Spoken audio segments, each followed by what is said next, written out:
There we go. That's my fault.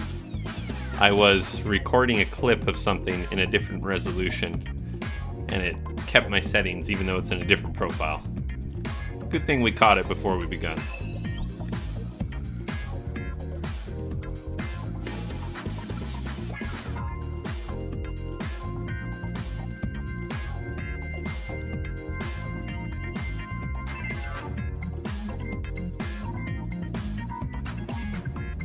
And of course, now that we're back, now that we're in the proper resolution, again, big shout out to McTarren for the subscription. Appreciate that so much. Thank you for supporting NSL6.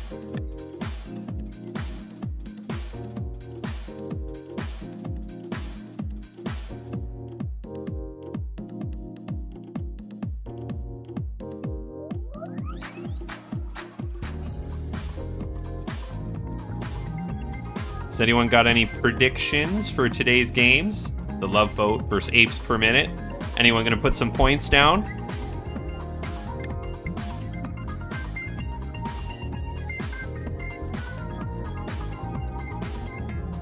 What up, champion? What's good?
Two minutes, ladies and gentlemen.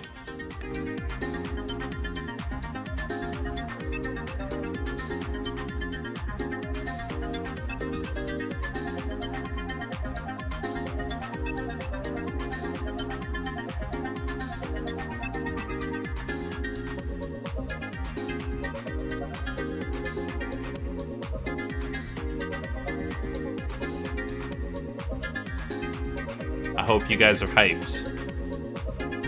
Today's cast is even going to have a bonus game at the end.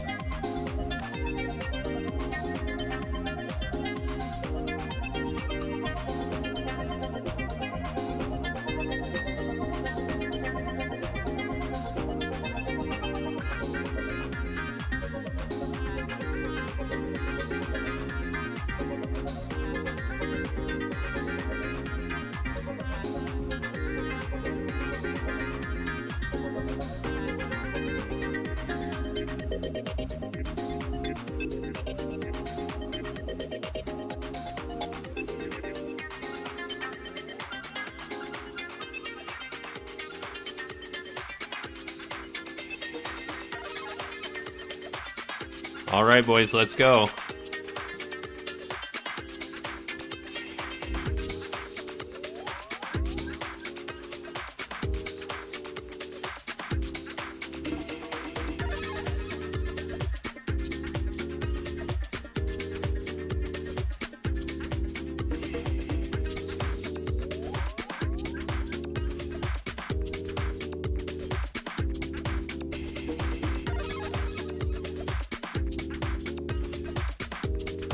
What up, Cookie? What up, Hunger? NSL Season 6. Let's get it.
welcome to NSL6.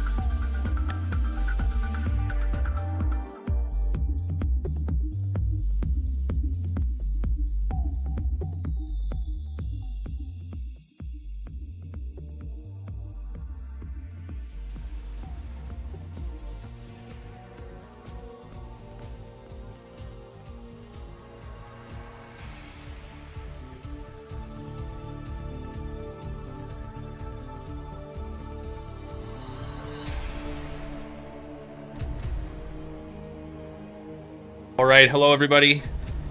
It's an absolute pleasure to be back once again. NSL6, Week 9, the LoveBoat versus Apes per minute, Hyperion Tier 3.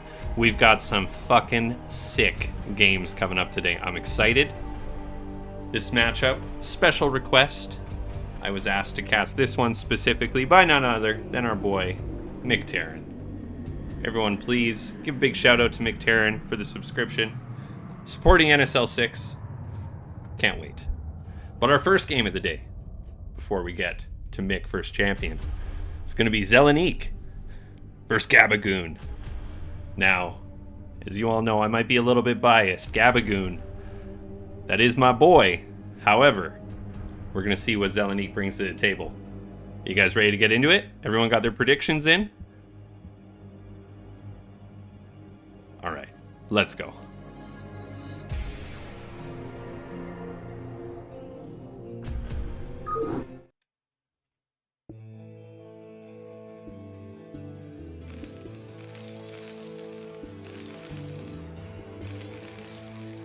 Spawning in the top left, it's Gabagoon.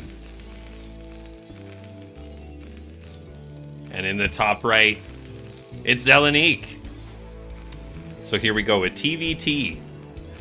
Now, how are they going to approach this one? Are we going to see a fast and furious game?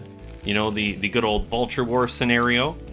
Or are we going to see a more drawn-out, extended, sort of strategical game from these players? I mean, it's a big map, 4-player map, right?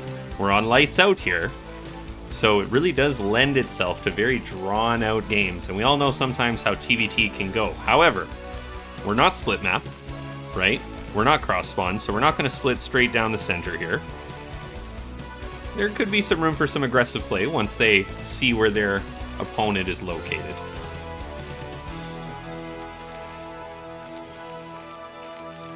Both players, of course. Supply depot, in base, nobody going for a BBS. I think on a map like this, opening like that, almost impossible to get any sort of damage done with a barracks supply. You don't know where your opponent is, and it's a huge rush distance. However, we might see it in another game.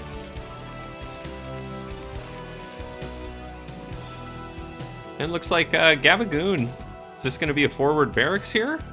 Or are we just sending an early scout out? Looks like it's going to be quite a forward barracks, so I like this, right at the bridge. Meanwhile, we see Zelenique, he's putting his barracks just at his ramp, so a little bit more of a safer play there from him.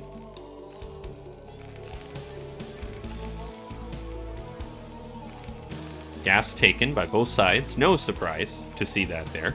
But we're going to have to see what Gabagoon chooses to do here with this really forward-placed barracks. I mean, are we going to have a cheeky little play with a couple of very early Marines, just putting some pressure on? Maybe hoping that you know, your opponent built one or something like that and didn't go up to anything else? I guess we're going to have to find out, but unfortunately he's scouting in the wrong direction, so he's not going to know where his opponent is until he scouts every other location.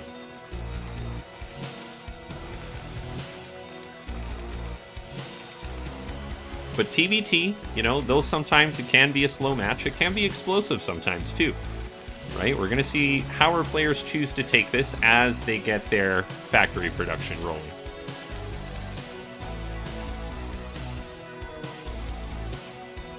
And actually, Gabagoon, sending out a second scouting SCV too, just really wants to know where his opponent is for this early pressure, looks like.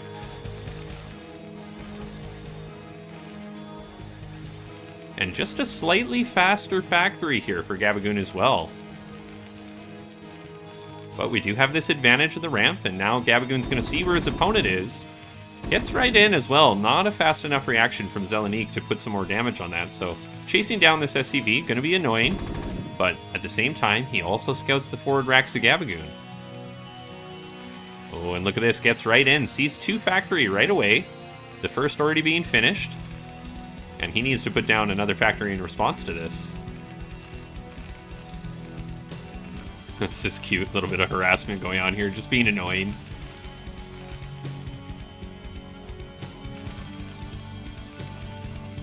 Okay, and well, it looks like Zelenique is choosing not going to get another factory right away, despite scouting 2 factories from his opponent. So what's our game plan going to be here? Looks like possibly a siege expand.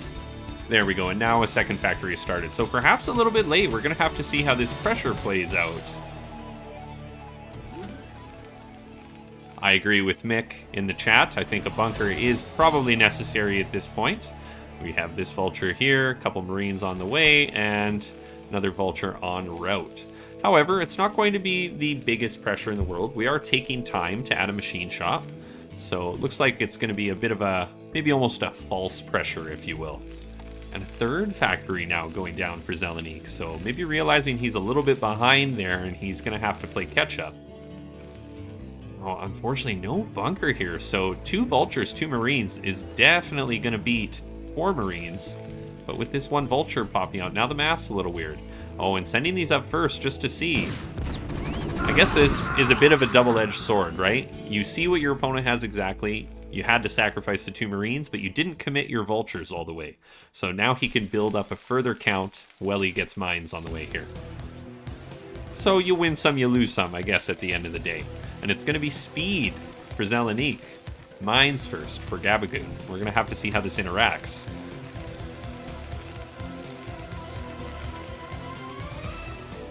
Okay, and Zel here. Armory right away. We see nothing like that on the side of Gabagoon. Instead, he has his command center half finished, and Zel is trailing close behind.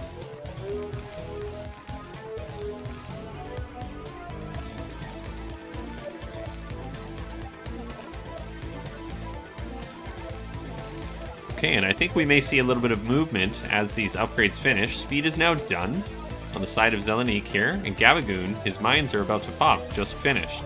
So we're going to have to see where he chooses to place these. Perhaps just a ring outside the entrance of his opponent. And it looks like that is what he's going to do. Going to mine up the bridge here, possibly another few up here. Yep. Good stuff. Just controlling the map. And this is a little bit interesting, right? Just continuing to build marines, too. We're up to 5 now. We're going to have to see if he adds any more. If he can keep those behind his vultures while this comes in, it can add a decent amount of DPS, but they're separated from the vultures at the moment. We know how fast this can snowball. And Zelenique pulling his vultures back, but he's already lost 2. Here come those marines, putting on a decent amount of damage. 2 more vultures pop for Zelenique. Okay.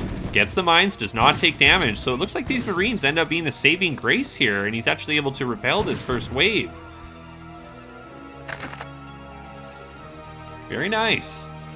However, Gabagoon is now getting a significant lead. He has no pressure, and he does not have a lifted command center. So currently, 23 to 29 SCVs. Oh, nice mine, taking out those marines there. And now all of a sudden, Zelenique, why did we lift this factory? Perhaps a little bit of a misclick there, but now we're only using 2 out of 3, and he's not going to be able to land this while the vulture sits underneath it. Even placing some cheeky mines there. I think Zelenique is in a lot of trouble here as additional reinforcements coming from Gabagoon. We now have a tank en route.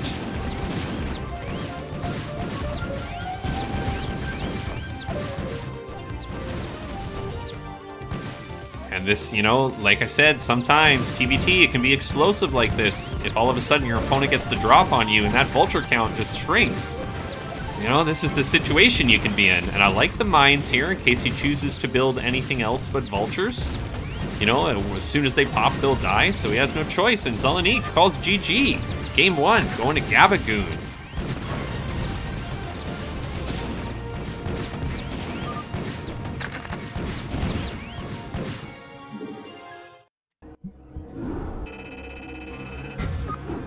Alright, so pretty fun first game to kick us off here. Thank you very much to our players. We're going to go to a quick commercial break before Game 2, so we don't get interrupted in the middle of it. We'll be right back.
Okay, welcome back everyone to NSL6 Week 9, the LoveBoat versus Apes per minute. We are going to head right into it. Game 2, Zelenique versus Gabagoon. Let's go.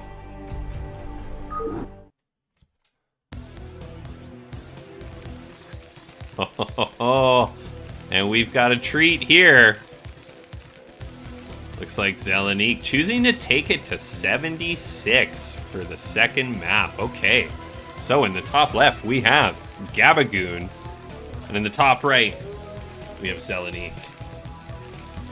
Love this. Love seeing 76 as the pick. You go down game 1, you say, all right, let's get crazy.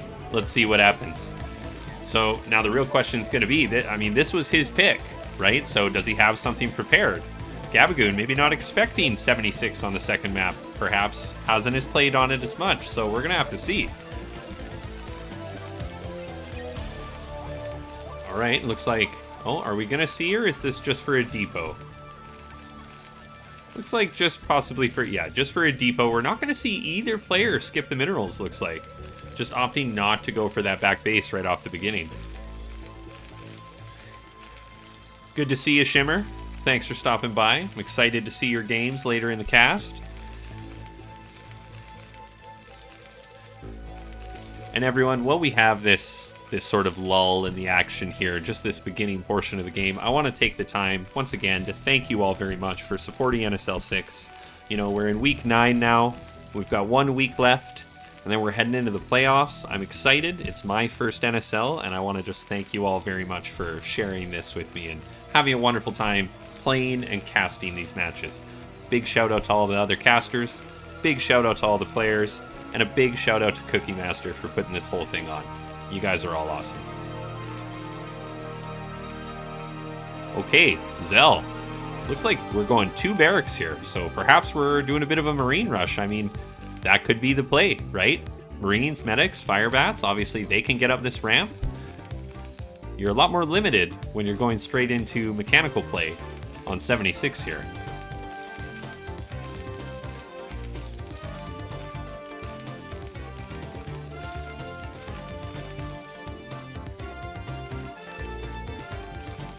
Both players taking their gas.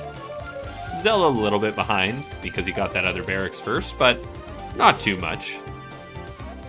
And here we go. Looks like Gabagoon may get lucky here. Scout his opponent right away. Yeah, this isn't going cross-spawn, so he's going to see this.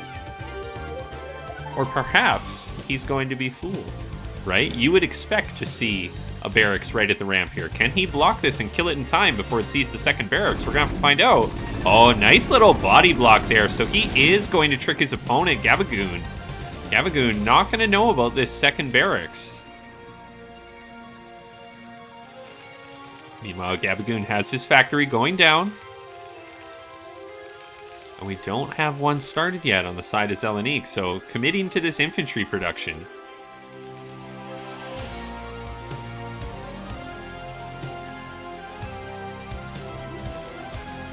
Now we may see, Gabagoon, if he comes anywhere near here, he loses both of these Marines.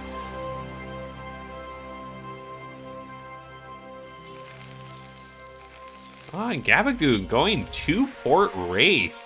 you know what? For 76, this definitely makes a lot of sense, right? I mean, if you can secure air dominance, your opponent can never use dropship play to kill you. But, you know, unfortunately for Gabagoon, that's not what's happening right now. Zelenique pushing out of his base, repelling this force. Curiously, he only shows 4 Marines, so still not quite tipping his hand as to what's going on here. We have the engineering bay completed, the academy almost completed. Looks like he's going to continue to build up this force, but I feel like maybe our window for this to do damage has come and gone, right? If we get a singular tank here with siege mode, in this little cluster here, if you place the tank maybe here or here, I don't see this doing that much. I guess perhaps a stim up the ramp if you could get a surround very quickly. We're going to have to see how it plays out, but already we have the 2 race coming out here on the side of Gabagoon. Not going for control tower, not going for cloak or anything like that. We're just going to straight rush to our opponent. Zelenique, you know, he is in a good position to defend Wraith without cloak, but I have a sneaking suspicion this is going to time out that he's halfway across the map with this force by the time the Wraiths fly in. And then for Gabagoon, it may just be a matter of holding here. Yeah, and look at this, he's banking a few as well.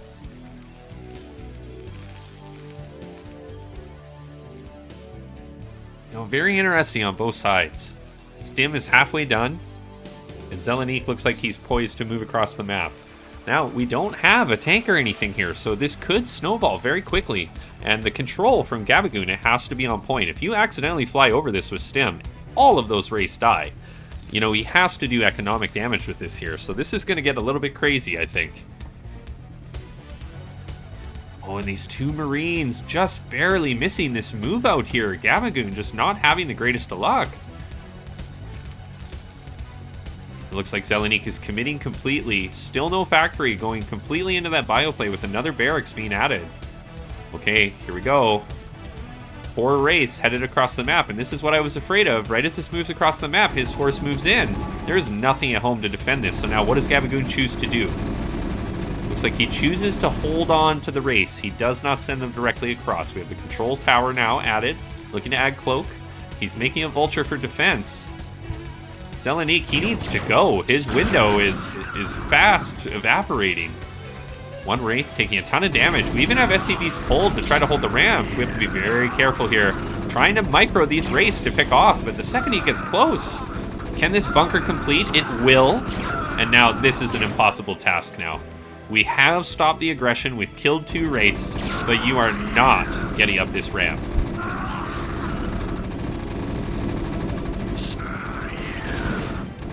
Zelenique, very unfortunate. Vile Tomato in chat, he says, man, he had it. And you know what? I tend to agree here. I think it was a winning strategy. We just took too long to get there. And now this force is going to be whittled down. And Zelenique, he is rallying more across the map, but he needs to worry about what he's going to do home. Once these Wraiths come across, especially with Cloak.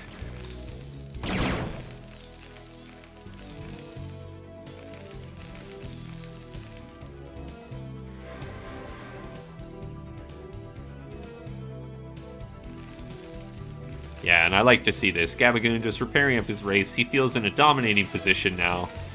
You know, you continue to build like this. This ramp, never going to be broken.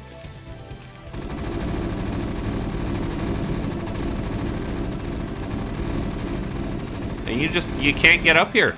There's no world where this breaks this. I would love to see Zell just pull back. Try to play more of a macro game now, because this is not going to win the day for him. He needs a second plan. Still reducing that Wraith count. That is nice.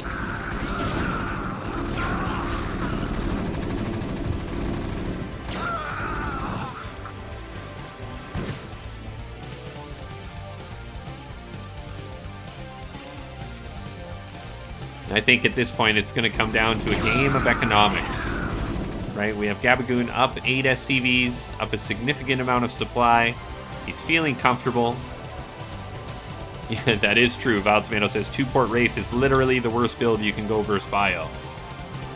Yes, but this ramp is the story, right? This ramp is why that did not work. We took too long, and once it was blocked by buildings, funneling up one at a time, you can just micro those Wraiths into range of only one and one-shot that unit.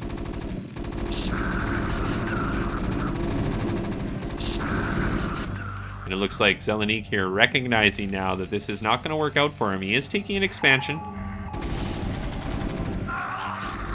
This Wraith count continuing to build, and Cloak is done. Now what is the play? Scan goes down, but a little too late. We only had one Marine remaining.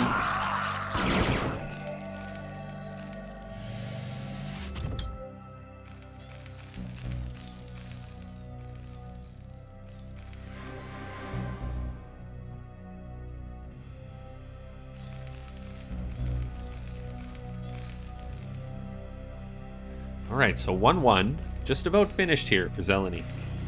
He does have map control at the moment. He does have a second base just starting. But here come the Wraiths. We didn't put anything in position for this, despite knowing about them for so long. I feel like 200 minerals on some turrets, and this game would have gone on. But at this point, we're going to take so much damage. How do we recover? It's 15 to 31 SCVs. And Gabagoon. Looks like he might be going up with commanding victory here, 2-0.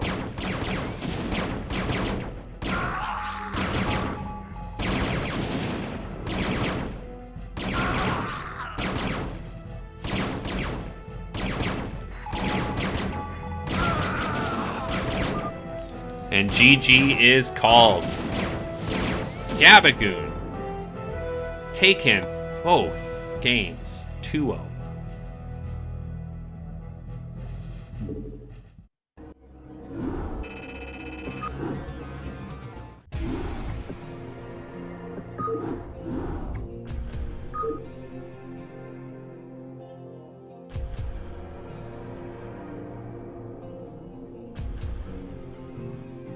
All right, so that puts us up 2 games for Apes per minute in our first set. Coming up next, we have Mick979, aka Mick Terran, versus Nom Champion. These two players, both fantastic players, both very strong. Played with both of them, love to play sets with them. We're going to go to a quick commercial break, and when we come back, we're jumping right into those games. Don't go anywhere.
Hello everyone, welcome back to NSL6 Week 9, the LoveBoat versus Apes per minute, Hyperion Tier 3.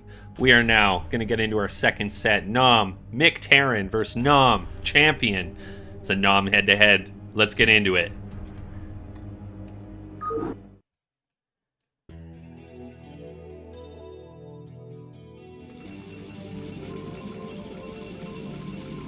Spawning in the bottom left of Lights Out, it's Champion. And in the top right, our blue Terran hero, Mick Terran. And we, ladies and gentlemen, are cross map. Now, PvT, I gotta say, I've said it before, I'll say it again, this is my personal favorite matchup. I feel it's, for me, the most dynamic, the most exciting, the most variety of strategies that can be brought out. And when you get into a cross map PvT, it's just chef's kiss. You know, it's something special. No kidding. Yeah, Mick Terran, 500 APM. Fingers are like lightning. Is this Flash here? Is he smurfing?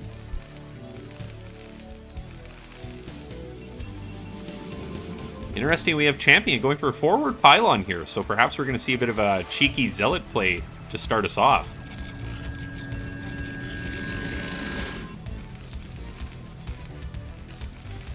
And I like this. You know, this is what I kind of wanted to see in the previous match. I've talked about this before, but I like putting the supply depot, you know, right there with Terran, so you get that SCV just popping out a little bit faster to go mine. You know, it's little optimizations like that just, it's a mark of a good player, right? We have Champion here as suspected. We've got a, you know, gateway at the natural for a little bit of early pressure, I imagine. And again, you know, just talking about it with McTerran's supply depot here, we have the same thing on the side of Champion. He's got the pylon here to improve the efficiency of his probes when mining gas. Both of these players showing us that they know what they're doing. Okay, and Zealot instantly started here for Champion. And he is very soon going to scout his opponents, so this will be routed immediately, the most efficient path to the base of McTerran. However, McTerran, he already has his SimCity going, doesn't he? You know, so we're gonna have to see the micro, but both conditions are set on either side for the most classic interaction in PvT.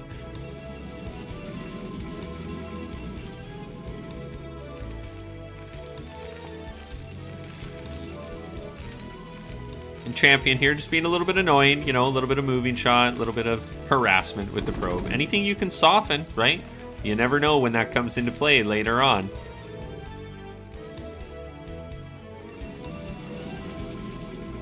Okay, so first Zealot halfway across the map, second Zealot now coming out, Champion. Looks like he's going to go up to 3, so it's going to be a decent amount of pressure here.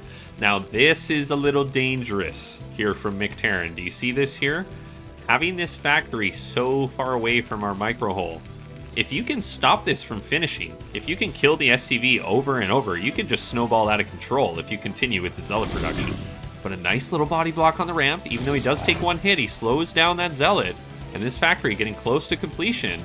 Champion, he knows what needs to be done. He knows that you need to kill this, and he gets the first one down. Now this other SCV gets a Marine too, very nice.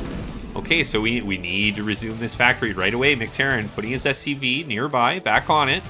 And it looks like it is going to get up. Oh no, a little bit of free damage on these Marines here. And we're continuing to rally Zealots. There's another one on the way, and then a Dragoon. Gotta be careful, Marine goes down. Oh, and we're going to lose both. This Zealot just ripping apart this blue Terran force. We have to retreat to the micro hole. Fortunately, the Vulture is almost out. We did get this finished, so it's not going to snowball out of control. Oh, this would be a shame to lose this SCV. McTerran not pulling that back in time, but he is going to clean this force up. So, at the end of the day, 16 SCVs to 18 probes, with Champion being able to take his natural expansion essentially unmolested. This Dragoon coming across the map, I would love to see this Vulture sneak out before anything else gets here. This can be a really, really upsetting play when you're Protoss, that if you sneak this Vulture out, the Dragoon comes up for pressure, and then all of a sudden, you have a Vulture in your base with nothing to respond. I mean, even if you have a Dragoon halfway built at that point, you're still going to take so much damage. But it looks like he chooses to leave it at home and just use it to help repel this initial attack. And we have the Zealot coming back in. We have to be careful here. Losing this Vulture would be disastrous. This bunker about to finish. We need to get the Marines in it. Very well played. And Champion will now have to retreat. So McTerran, you know, he's got everything rolling. His second factory's on the way. We have a siege tank, and we have the expansion down. So despite this early pressure, you know, he really hasn't missed a beat here.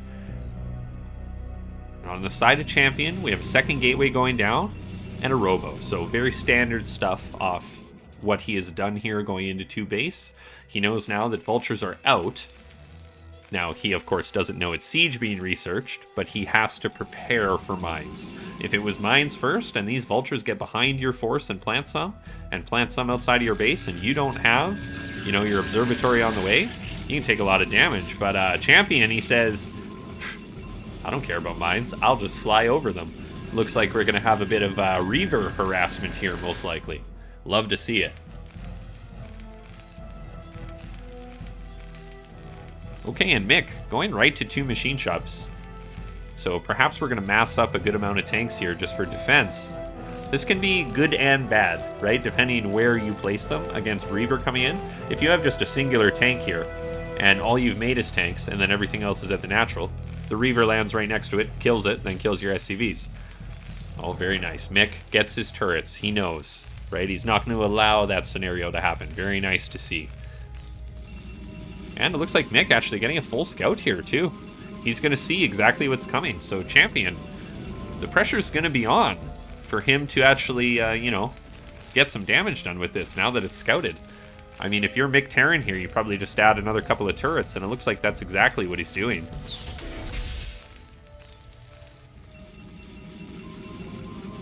Okay, and it looks like Champion moving out to take his third base now. This is definitely an appropriate play when your initial strategy, this Reaver, gets scouted. Of course, you're still going to go try to do something with the Reaver, but also this gives you a bit of a soft contain, doesn't it? Because if you're Mick Terran right now, you're feeling nervous. You haven't seen the Reaver yet. You don't know where it's going to go. You don't know what it's going to do. Are you going to commit forces across the map before you've dealt with that? Unlikely. So Champion is going to be able to take this third Nexus for free, essentially. So very nice adaptation after getting scouted there. And here we go, 2 Zealots along with the Reaver. This is a sign of someone who knows what they're doing. This is experience. You'll never see Nom Anderson load up, you know, 2 Zealots with his Reaver. Oh no, no. It's just a raw Reaver when it's done by someone, you know, not of a similar caliber to Champion.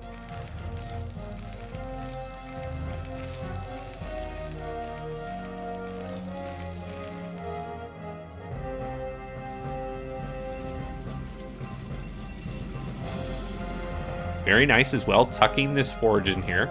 You want to get a cannon or two, but then also this can just protect your, you know, get a second one back here, get your double upgrades going when you're going for this style. And here we go, speed shuttle, but flying directly into turrets and taking quite a bit of shield damage. So he now knows that that route is not accessible to him. Where is Champion going to head now?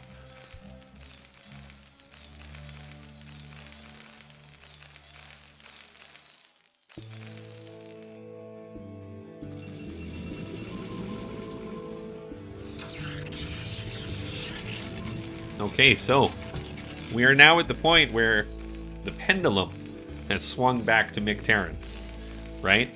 We've stopped Protos's initial aggression. Where do we go from here? Are we going to go for maybe a 5 or 6 factory play? Or are we going to try to slowly push out and take a third base? We're just about to get our comsats up as this academy finishes, so we'll be able to scout out this third base of our opponent. And then I think we'll see from there where Mick Terran chooses to take this game.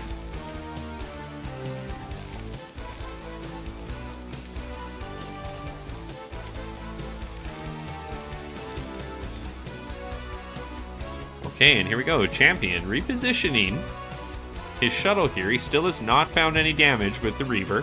That's okay though, right? I mean, if you still hold on to this in big engagements, you know, a Reaver and a shuttle, if you time it appropriately and you micro it appropriately, you can still do massive damage and have a huge impact with that singular unit.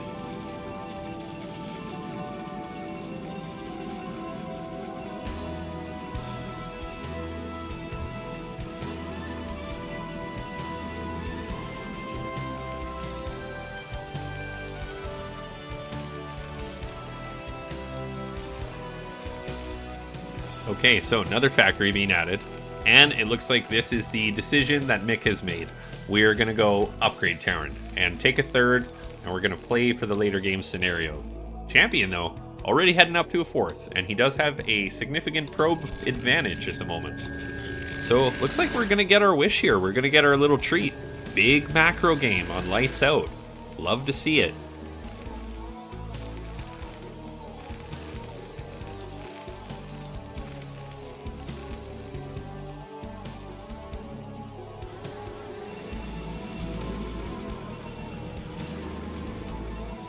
Champion just continuing to add production. This is exactly what you do, right? You're getting this 4th base up, it's time to start powering. You know, if you really hit your stride as you're taking this 4th, we can very quickly max out here before Terran, you know, Terran's maybe at 140, 150, and we can start sending in those waves and remax quicker, whittling down the tank count. Okay, so Mick, here we go. Moving out to take that 3rd. Adding turrets, I like this. We know the Reaver's out, so this is incredibly important.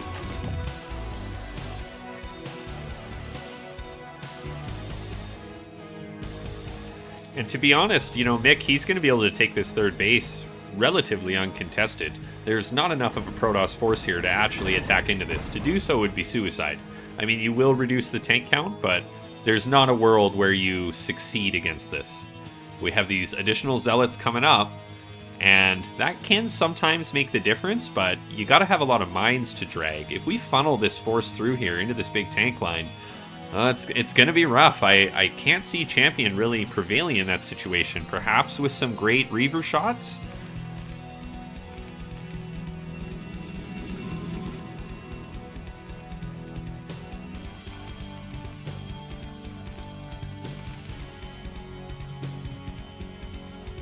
I really feel on lights out, or circuit breakers, but on lights out to attack from this position, you know, it's all well and good to funnel through here, but you really need to attack from both sides at once and abuse the bridge as well.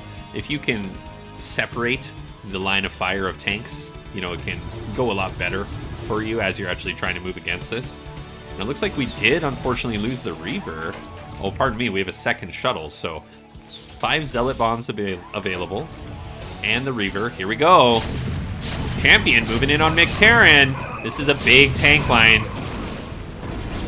And our initial force just evaporating immediately. We get on top of the tanks that are actually in the base here for McTerran. This shuttle going to go down, though he does get the Reaver out in time. But this tank line, it's too much. You know, we have a Reaver, a Zealot, and a Dragoon left over. And what did we trade for it? We got 5, 6 tanks? I don't know if this was enough, though. As we reposition here, now McTerran, he did take significant SCV losses there. But we still have 5 tanks, 6 tanks remaining. We're pumping out more units, we're getting more upgrades. So Champion decides to take his 5th base. And here we go. This is nice to see, right? The stylistic difference between some Protoss players. Champion, he's a High Templar guy this game, right? Looks like we're going for that first, not adding Arbiter or Carrier right away. Absolutely nothing wrong with that. And here we go, round 2, Champion. Looks like he wants to push in here. Vile Tomato says, Champion's double the supply. This could be hard to hold. I agree, it can be hard to hold, but it all comes down to the engagement. I would love to see some mines coming out on the side of McTerran. We've yet to see any minefields in front of his tanks.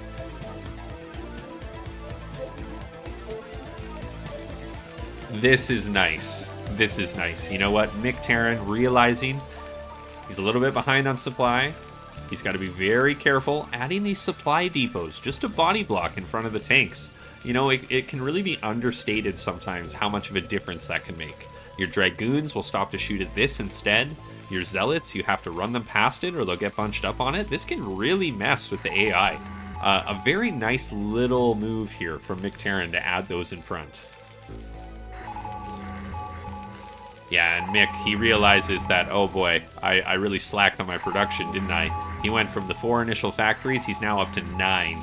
But the question is Champion going to strike before that can come into play? Champion's 5th base, just getting up now.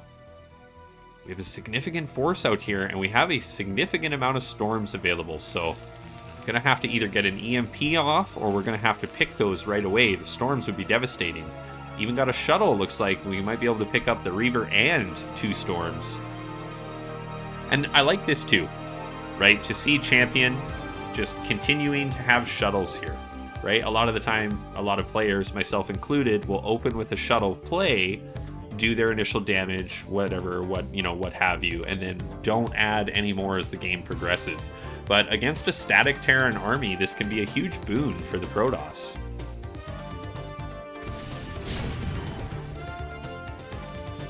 Nice little fish there on the side of McTerran. And it looks like Champion is deciding to go into Carrier, even adding another Cybernetics core for upgrades. So this is a very good transition, right? I mean, Champion, he's up almost double McTerran being maxed. He knows McTerran, the onus is on him to break out of this. So he's going to slowly trade away this army, keep the tank count low, and transition into carriers. This is perfect. This is just the way to do it. And here we go, McTarren now starting to power out. He has recovered his SCV count a decent amount as well. A little bit of a fish here, getting some free units, that's nice. Scaring Champion a little bit into rerouting his whole army and its configuration around his base.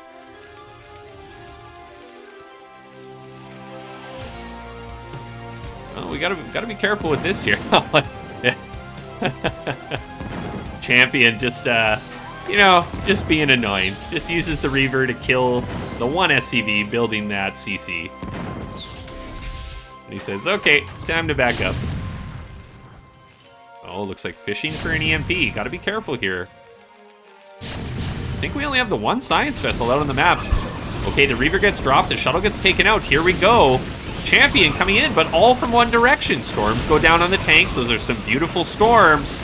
But we have funneled so much in here, so it looks like McTarren is going to potentially lose this base, but he may still be able to hold on. Just so many storms.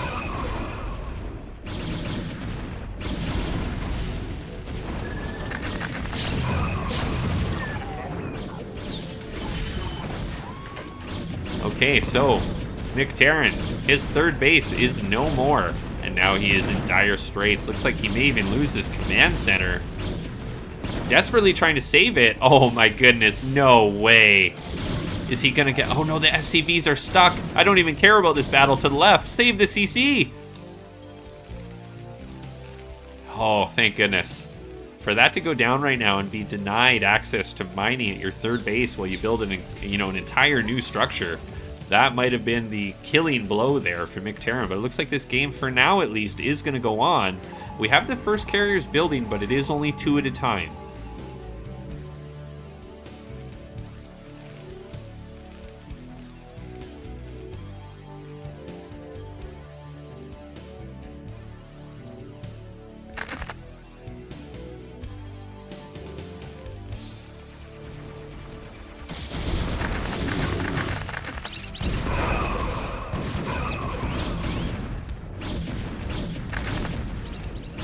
Okay, so Mick, just trying to rebuild this tank count. Desperately holding on here. He needs to clear this force before he's going to be able to take his third again. I would even love to see him just come down here and take this one, as opposed to that guy. A lot easier to make a defensive line from your natural just to here, rather than spread across 2 open pathways of attack, this bridge and this high ground. A little bit of a counter force here with the vultures, but a nice wall is going to prevent this from doing anything to Champion. This is pretty cute too. This is a nice little thing for your Protoss players out there. Don't put your cannon here. Yeah, put it back here, right? Because then only 1 unit, maybe 2, can shoot at it at once, as opposed to everything on the ramp. So you don't need 3 cannons to defend it, you need 1. Very nice.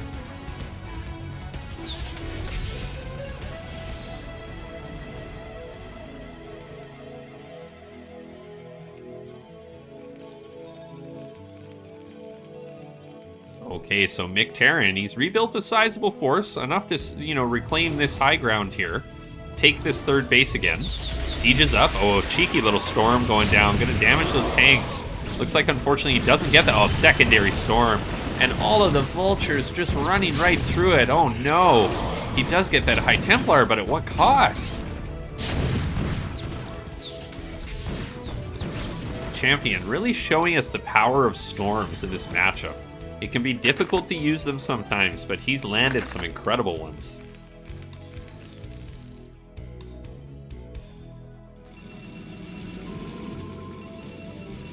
Now we do see the Champion starting to get low on resources. Would love to see him take an additional base, and it looks like that's exactly what he's going to do. He read my mind. Still only 1-1 on the side of our Protoss player, but Mick, he's only got 1 additional upgrade rolling at the moment. So slight advantage, but it may not last forever.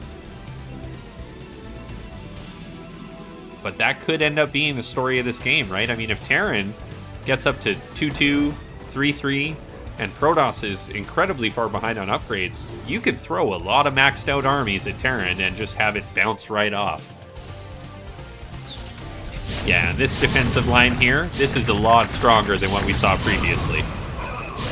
So a lot of zealots here, but as they come into this tank line, this force will be repelled by Mick Terran. Very nicely done. Oh, good storm, but this isn't enough here. And so Champion donating a little bit there to Mick Terran. This is how we might be able to start getting back into this game.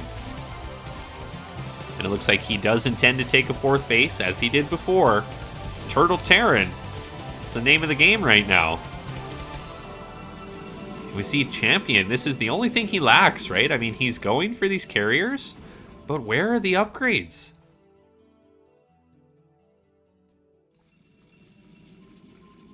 You know, this can sometimes be a bit of a mistake when you're going for carrier, is you just focus on the carrier upgrades and you don't get anything for your ground force. But the real sweet spot in PvT, the real trick to it, is both, right? You get a carrier force, but you still have a contingent ground army.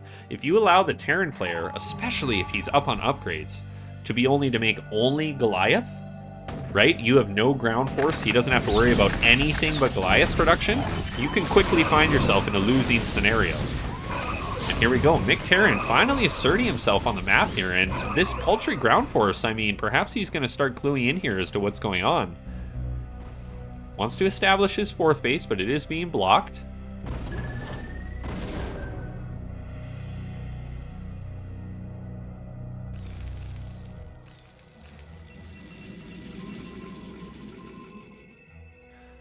Okay, and Mick Terran gonna put some pressure on the other side of the map, getting the fresh bases here of his opponent. If he can get up here too, this is where the carriers are. But with this force, we have what? 1 Goliath somewhere? Yeah, there it is. So he does not know about this yet, and his production here is still all Vulture. It's gonna be a serious change as soon as these carriers engage. And here we go. Mick Terran goes, oh crap. And he's pulling his entire army away, running from these carriers now that he knows what's going on. In his panic, are we switching to... Yeah, there we go. There's the Goliath production, switching in. And he's going to instead head down to the natural base of his opponent, trying to get away from these carriers. But these carriers are making a beeline for his base, and he will have to deal with this. Looks like Champion bringing his remaining ground forces up as well. So though we have a few tanks on the high ground, he's now separated a bit of the army, and the carriers are able to kill these retreating tanks.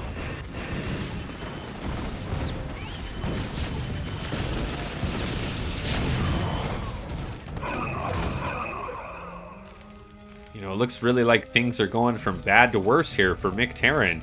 We've got to continue on this Goliath production, but Mick, he is so low on gas. He was never able to secure that 3rd gas by taking this as his 3rd base, which is why sometimes I do like to see this one taken instead. So these carriers coming in, and with the lack of Goliath production, you know, a few turrets isn't going to do anything, and he just takes out the entire CC. Champion looks like he is in a dominating position here. These few Goliaths are not going to repel this.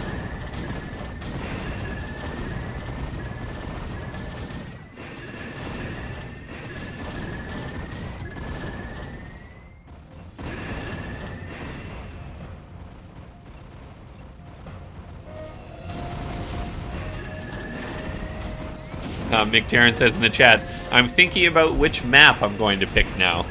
You know what? Respectable.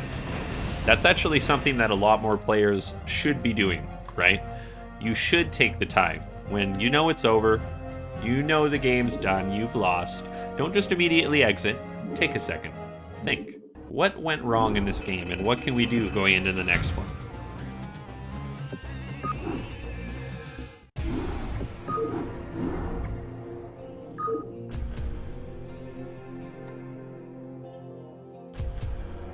Okay, so looks like Champion put it himself on the board, and that is 3 maps for Apes per minute. Worse says, don't forget to take as long as you can until the last building. Yeah, exactly. That's definitely what you should do as Terran, 100%. All right, everyone, we are going to go to a quick commercial break so the next match is not interrupted. That was a lovely PvT macro game. We will be right back for Game 2 of Mick Terran vs. Champion. Don't go anywhere.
Welcome back, ladies and gentlemen, to NSL6 Week 9, the LoveBoat versus Apes per minute, Hyperion Tier 3.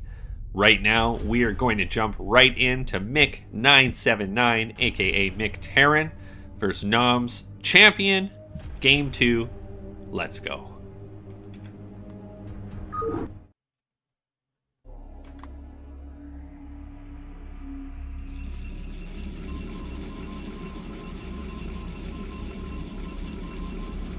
Spawning in the top left of Paradiso, it is Champion. And in the bottom left of Paradiso, it's our blue Terran, Mick Terran.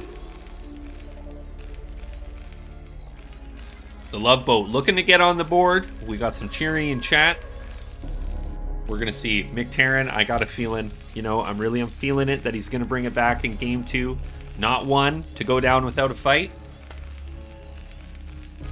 Welcome to the stream, Hexy. Thank you for dropping by. Of course, that is our next up match after the conclusion of our current one.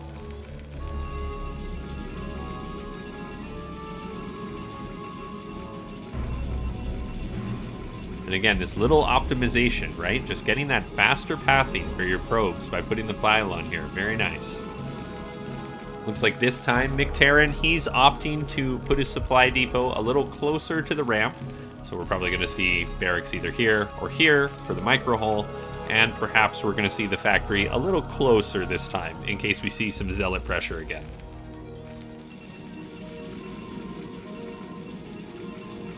Of course, we can see the Champion is not going for a forward gateway. Hex, thank you very much for the follow. Appreciate that very much, and thank you for dropping by. And everything looking very standard here for our players, right? Champion just getting his gas. Gateway, gas, nothing crazy, nothing forward. Mick, barracks, gas, micro hull, standard as can be. And you know what? When you go to a Game 2, sometimes standard is the way to go. That last game, I mean, they're an even match, right? Like, Mick Terran just having a little bit of bad luck with a few of the things in that game, but definitely not outclassed by his opponent or anything of the like. Both of these guys feel very even, and it's been a very good match so far. Okay, so Champion is going to get the first scout, and unfortunately for our Terran hero, he is scouting the wrong direction, so he is not going to see what's going on the side of Champion until the very last scout. Arcane Winds, let me tell you. Let me answer that question for you, okay? If you're watching this stream anywhere in the world, regardless of who you are, what you do, your color or creed, if you're hanging out watching NSL6, you are, of course, based in Red Pilled. And this probe from Champion being chased out of the base of Mick Terran. Now this can be a little scary when you're Terran, right? I mean, your opponent, he knows exactly what's going on with you, and you still have not found him. But I like this little adaptation. Mick, after scouting the bottom right and the timing of that probe coming in, he goes, okay, no, he's got to be top left. There's no point in me scouting top right. Oh, you know Agent Smith's going to show up. Here, let me show you. Hold on, let me just put this in here for you.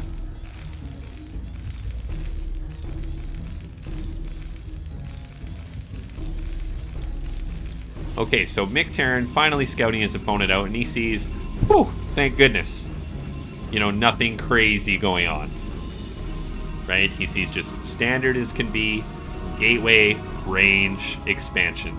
So a little bit of a sigh of relief there for Mick Terran.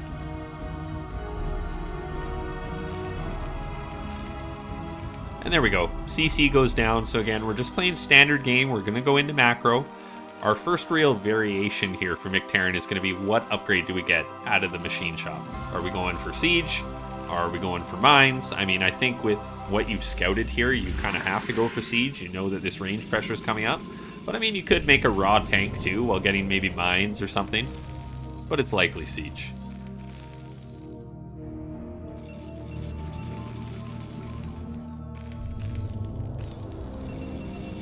And Champion just continuing to make these Dragoons here off one gate. Standard as can be.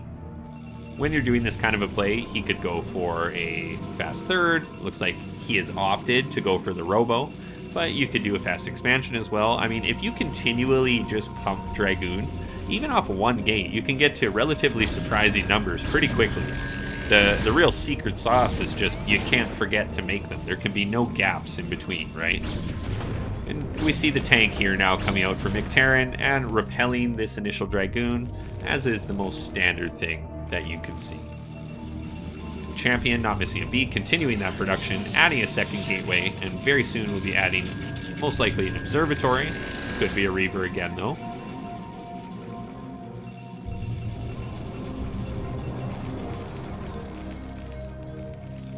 And there we go. There's that siege mode. Second factory.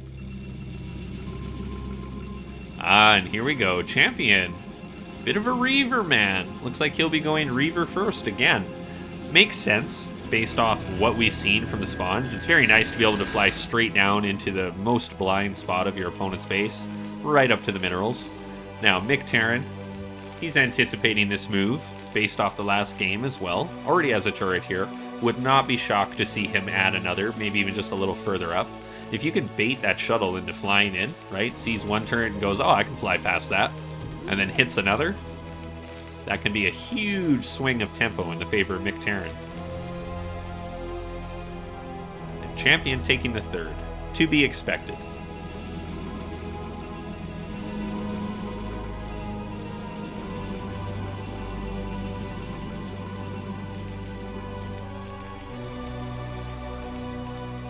So the way that we've seen Mick likes to play here is all tank, right? This initial opening, tank, tank, tank, tank, tank, tank, tank, and then after we get a healthy count, allowing us to defend basically anything, then we're going into Vulture.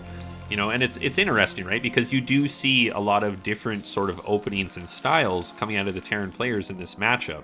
I mean, a lot of the time you can see Mass Vulture opening first, right? Or you're going 3 Vultures with mines or something like that first before the tanks. So it's kind of stylistically very always interesting to me to see how these players approach the matchup, and looks like that's how Mictarion does it. So anticipating this Reaver, even putting his engineering bay, flying out here. It's about halfway to completion.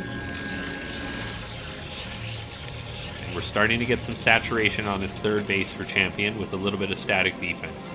This is important too, right?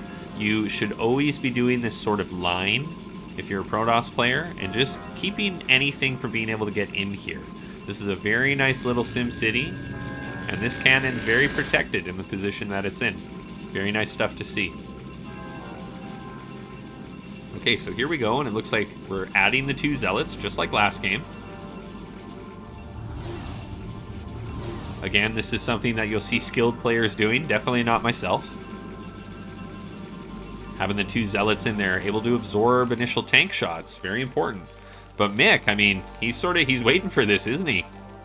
He's got these tanks here. They're going to be just out of vision of where this is likely to fly, so if he can bait this in and then come up behind it. Here we go, flies right in. Turret is putting a lot of damage on that shuttle already. First Scarab goes off. We're only at 2 kills. Turns one around. Ooh, big shot on the tanks there, but taking damage on this Reaver. Oh, and the bot. Did you see that? Was that intentional? Body block there with the SCV, so the Reaver couldn't even retreat out of range. Very nice. Okay, so Champion definitely not getting as much damage as he would have hoped for there. And Mick immediately dropping 3 factories, going up to a 5 factory play. An excellent response to what just happened.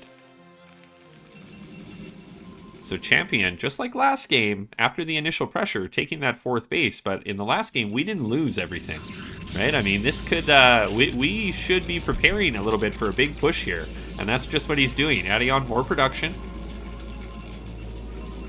Ooh, just, you know, this can be rough, though. We just got the Citadel down, so legs very far away. You know, a 5 factory play, if you don't have legs done, can be hard to repel.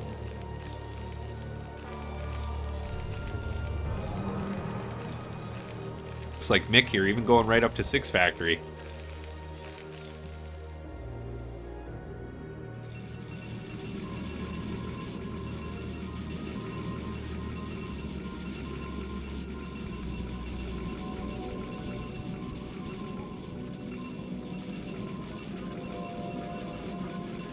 Ooh, and we need to get that upgrade started. The longer we go without this, the more difficult it is to attack this incoming Terran position. Yeah, worse says Mick looks like Mick got this, and I tend to agree here. Cheeky though, right? I mean, Champion, he did sneak this observer in, so he knows exactly what the intentions are here from Mick Terran.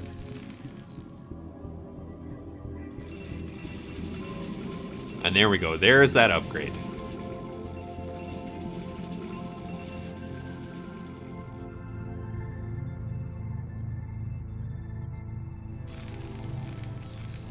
So we have 1, 2, 3, 4, 5, 6, 7, 8, 9, 10, 11, 12 tanks.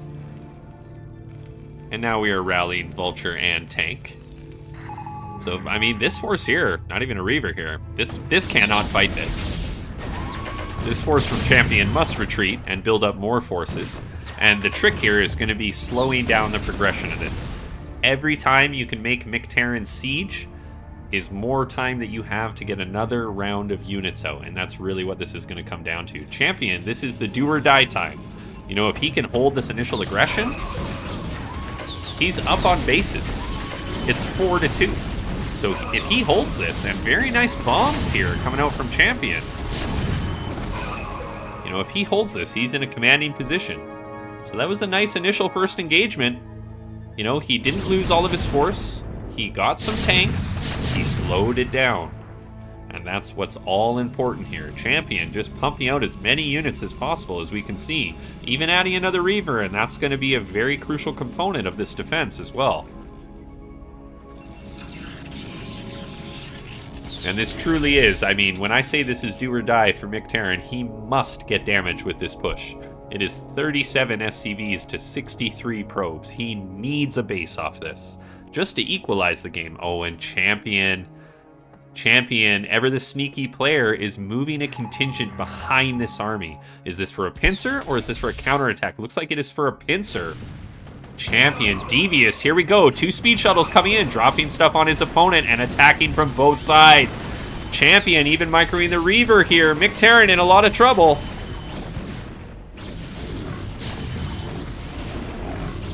Looks like, though this army may be crushed, it traded less efficiently than perhaps Champion would have wanted. His units on this high ground here did not attack at the same time.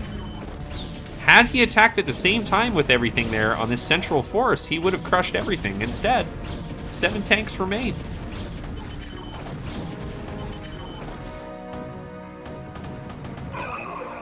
Now, of course, we still have that massive economic advantage. So Mick Terran definitely not out of the woods yet. Adding on another 2 factories, going up to 8. Adding on a science facility. Looking to get more upgrades. But we need a 3rd base, and Mick Terran is poised to take it. So here we go, continuing this pressure, but look at this on the side. 2 speed shuttles, 6 zealots, and a Reaver. When this next wave of production comes out, this army is looking to be crushed. And here we go, zealots coming in. Oh, just playing around the outskirts. Now the bombs. Reaver right in the middle, instant unsiege. Oh, the miner, was that a mine or a scarab? Oh my goodness. And this army from Mick Terran is going to be cleaned up.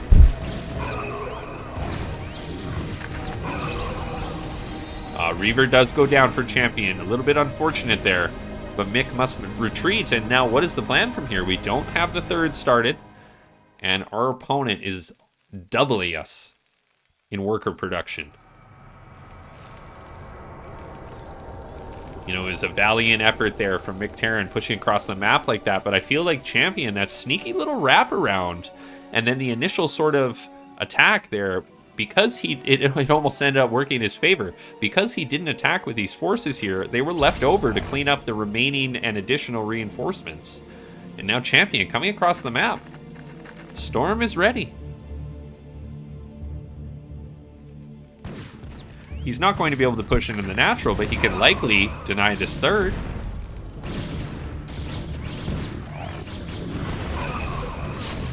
All right, Storm goes down on the tank.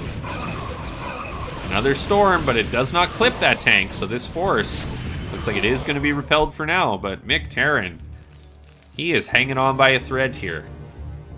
We're going to have to aim for the same thing we did last game. Our only hope now is to go into a turtle style. But Champion, he's already poised to take a 5th base. I mean, this one here has been up for quite a while, and now adding a second set of production here. Going up to 1, 2, 3, 4, 5, 6, 7, 8, 9, 10 gates, 11, 12, 13 gates.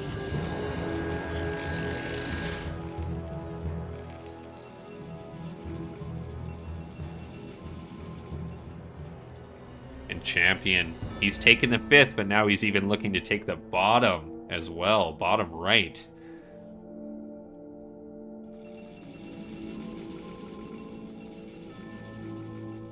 Although I do wonder, but perhaps I'm wrong. Perhaps this is just to block and be obnoxious, thinking his opponent's going to take it.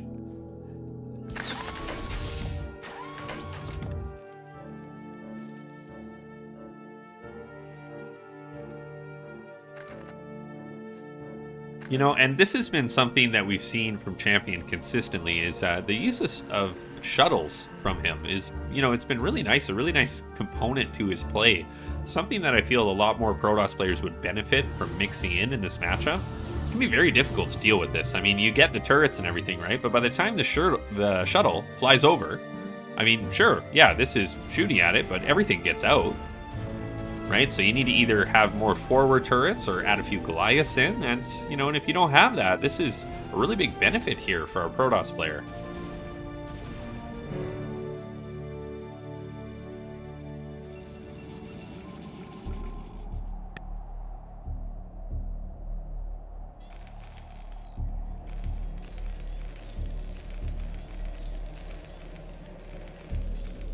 Okay, so Mick finally establishing this 3rd base. Really low on minerals, aren't we? Champion has a sizable bank and he is maxed, and it looks like he is coming across the map. Here we go, speed shuttles coming in and dropping on this tank line instantly, and though there are a few mines in front, I feel like Champion pushing forward with a commanding force here is going to once again knock this 3rd base off the map. High Templar coming forward, the first storms are coming out. Very nice storm on top of that clump. And Hyperion, once again, this 3rd base is going to be denied. We're simply running out of resources. And a big storm even on the SCVs. 35 to 72, Hyperion. Though he is holding on for dear life, there is almost nothing left in the tank. I think he's put up a valiant effort, but we may be seeing Champion take this series.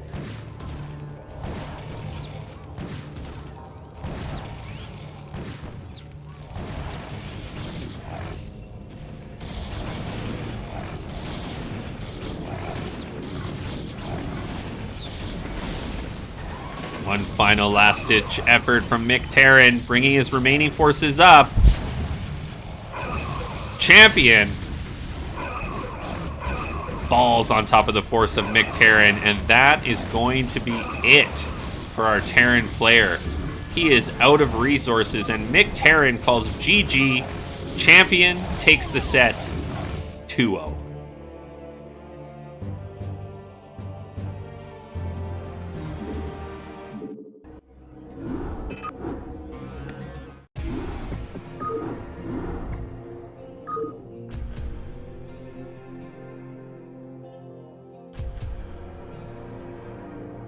All right, everybody. That takes us to our final set of the day. Revs Shimmer versus IRK Hexy. We are going to go to a quick commercial break, and we will be right back with our final set of the evening, but don't go anywhere after that. We have a bonus game for you after the NSL cast. We'll be right back.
Welcome back, everyone. For those of you just joining us, this is NSL6 Week 9, the LoveBoat versus Apes per minute, Hyperion Tier 3. We just finished Mick Terran versus Champion. Champion taking the set 2-0. It is now 4-0 on the board for Apes per minute. The Apes just slaughtering today, but we're going to see in this next matchup, Shimmer versus Hexy. Who's going to take it? Is Shimmer going to bring it back for his team and put the LoveBoat on the board? We're going to find out. Let's get into it.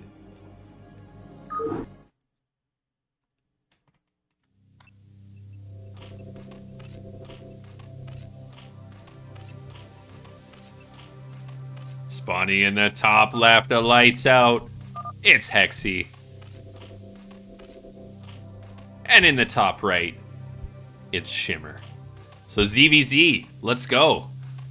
Been a bit since we had some Zerg action here.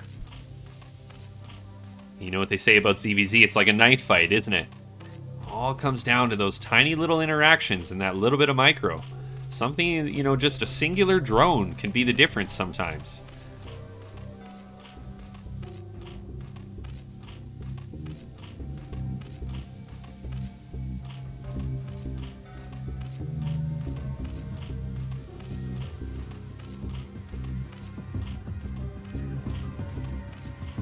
Alright, so what's it going to be? How are our players going to open? Looks like Hexy is going to do the extractor trick. Or perhaps not, actually. Nope, just taking gas before pool. And Shimmer here. Nothing started as of yet, just an Overlord.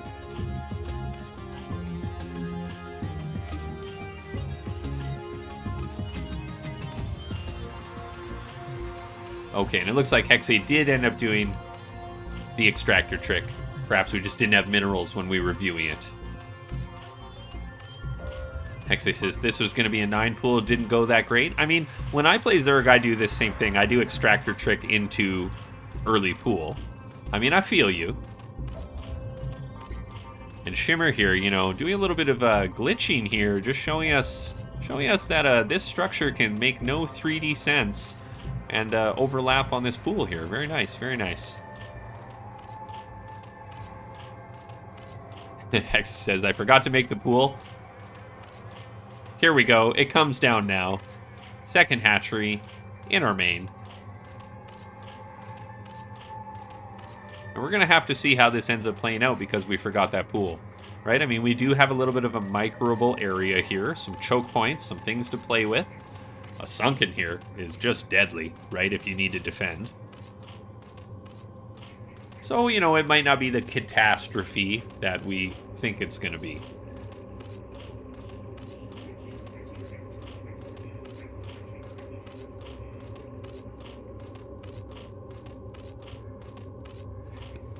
And Shimmer here, I believe Shimmer only has 2 drones and gas here, but I could be wrong about that. And the first Zerglings are on the way, and he is now adding his own hatchery in his main. So the hatchery from Hexy going to pop here, so we're going to have more larvae available faster. However, Shimmer is going to have speed way before his opponent even dreams about it. Yeah, and Flying says that this pool placement here slows the gas. Yep, I can see that. Both players having a little bit of a tough time with their opening builds here. Just things going wrong, things being forgotten. But now we have units out on the map, and this force here from Hexy is superior, and he's going to repel this from Shimmer. So Shimmer, he's now going to have to make a ton of lings, and as his speed finishes up here, we're going to have to see what he chooses to do. Does he wrap 2 lings around, like a lot of players are prone to do, sending 2 just to try to pick drones of his opponent while he defends at home, knowing he has the advantage with speed? Or does he engage this head on, kill it all, and then go to flood his opponent's base? Looks like Hexy just going to sort of hide these off to the side here too. I kind of like that. It's a little cute if his opponent runs out. He was waiting to see, right? But looks like he's now going to get caught, and it's speed versus no speed. So Shimmer, he feels in a good position here. I like this sort of thought from Hexy though. Let's slow him down, right? Let's drag him away. Let's have him chase my units rather than going straight across the map. Now we're on even footing. Speed is finished for both players. So, you know, what could have been kind of a catastrophe was avoided. We see that Shimmer has his Spire down right away, and the lair is not quite finished yet for Hexe, so it's going to come into the same scenario of tech finishing a little bit faster for Shimmer, but how's he going to use it? That's really the question. If we don't capitalize on that advantage and we don't strike when the iron's hot, then our opponent, who had more drones and paid for that by being a little slower, is, they're going to have an advantage.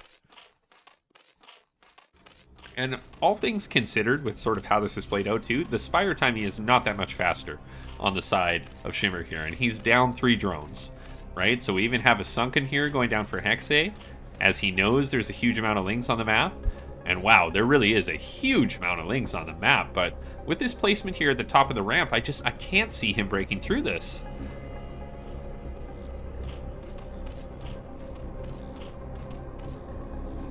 Sending a singular Ling up, just checking what's going on.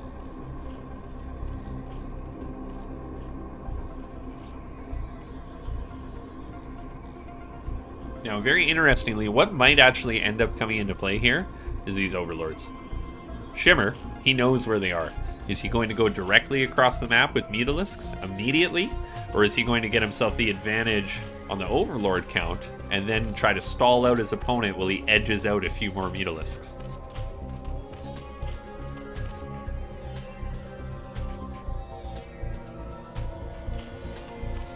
So here we go.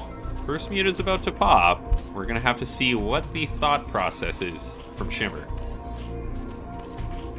Scourge being added on the side of Hexe. Shimmer, we do not see Scourge. Okay, so beeline right across the map. Not going for any Overlords. Hoping to get on top of our opponent, and it is 4 Muta, 5 Muta versus 4. If we can get the drop on this while it's firing at the Overlord, this could be a very bad interaction here. Gotta be careful though, because there is 2 Scourge in the mix. Here we go. Oh, the Scourge come up and get a free Mutalisk. That is huge for Hexe. And now he can start taking pot shots here at these Lings. Even just softening this up and then retreating is very valuable. Now, the Mutalisks come in for Shimmer. Hexe has the advantage here, and Shimmer not getting a volley off right away, instead choosing to move his Lings up. And that is it. Hexe takes the first game. That's what they say when they mean that ZVZ can be a knife fight. Attention was away for just 1 second, and the Mutalisk advantage, all of a sudden it's gone and the game is over.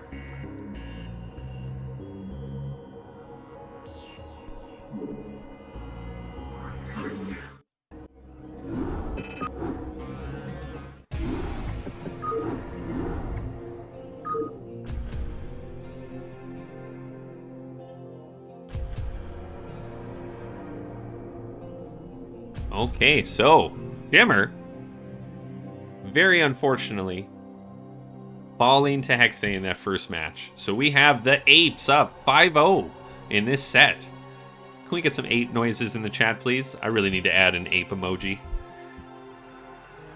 We are going to take, while everyone is hooting and hollering and making dominance displays like apes, we are going to take a quick commercial break, and then we are going to get into the next game of our final set of the day, Shimmer versus Hexe.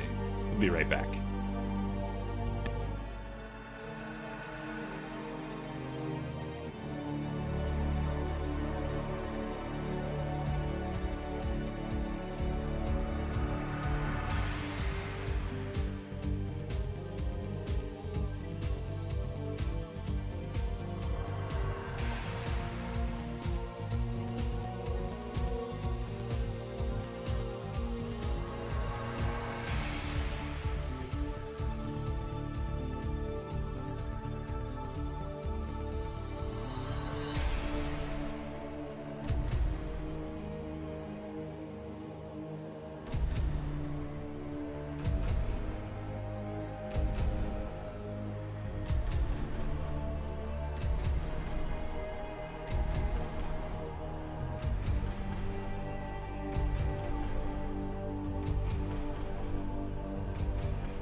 All right, everyone, welcome back.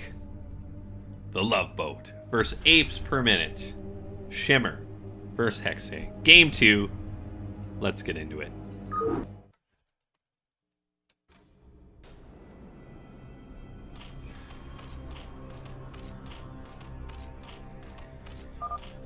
Spawning in the top right, it's Shimmer. And in the bottom left, it's Hexe. Now that last game, very explosive. A little bit of opening errors from both of our players, as stated in the chat. We're going to have to see what the build orders match up like this time. We are cross spawn, so the furthest rush distance possible. Are we going to get into a Zergling war off the hop?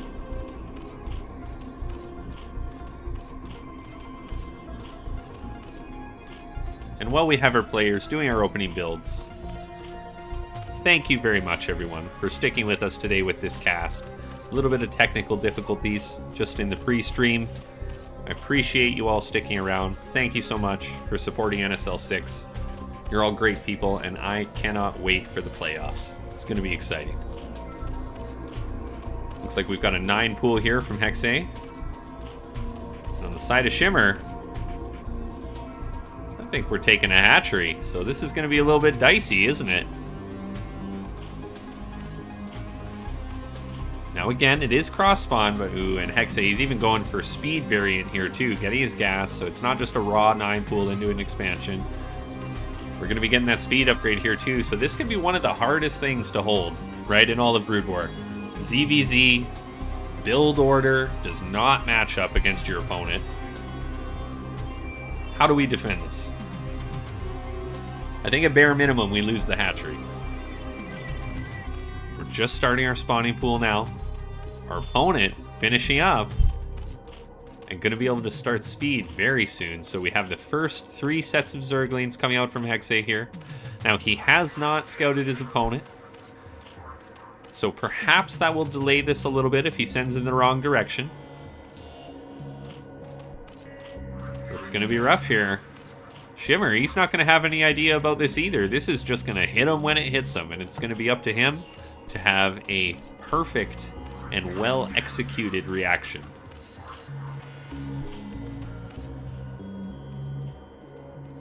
Well, so curiously, looks like Hexe here just blocking his ramp.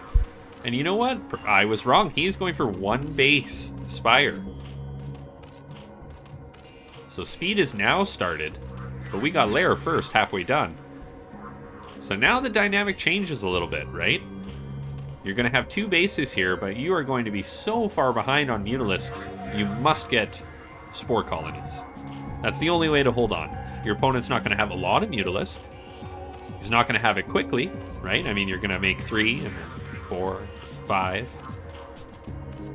Couple of spores, you can defend that and then overwhelm with ground forces, but it's definitely an interesting dynamic to the ZVZ matchup. It's a lot different.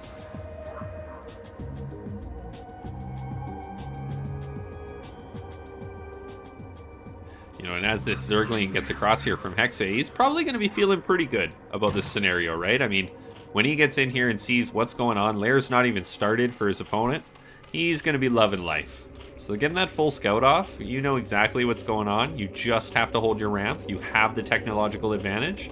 It's very nice here if you are a yellow Zerg player. And this is key as well, right? Continuing to add Zerglings just to hold this ramp.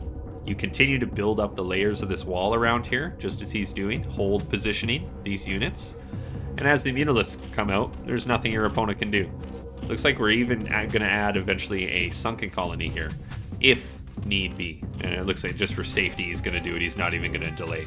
So here we go. Shimmer coming up. He's now going to see where his opponent is. But there's no chance of him breaking this ramp. You're not going to get up here, right? You're going to fight so inefficiently.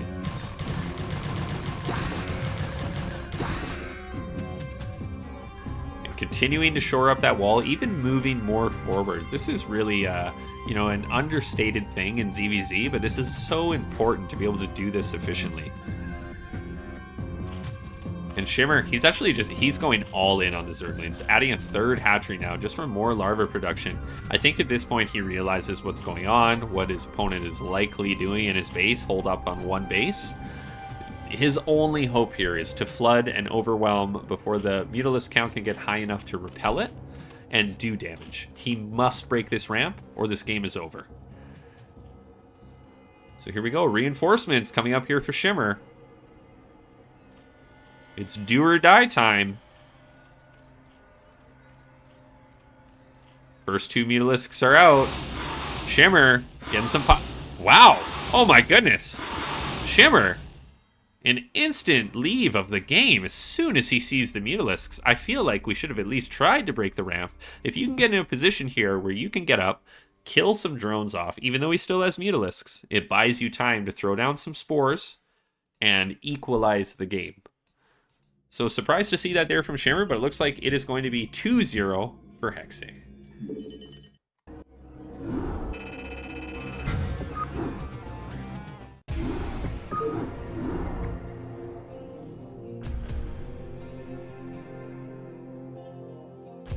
Well, it was bound to happen eventually, wasn't it? The Apes, the Tier 3 Apes, taking a clean 6-0 sweep.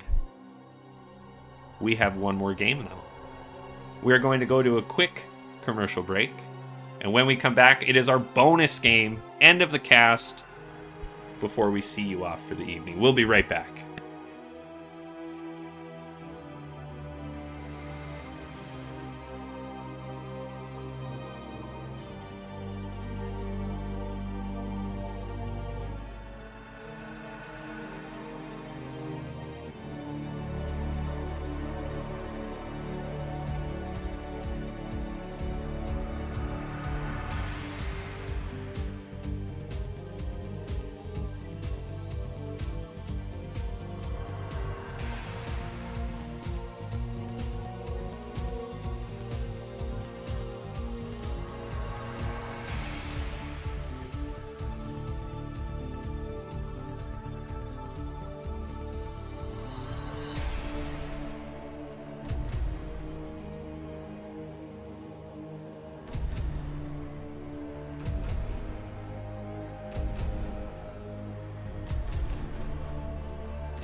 Okay, welcome back, everyone. It's time for our bonus game. Let's get into it. This features the dumbest Protoss ape you've ever seen. No, it's not Escalade. Just wait. Let's go.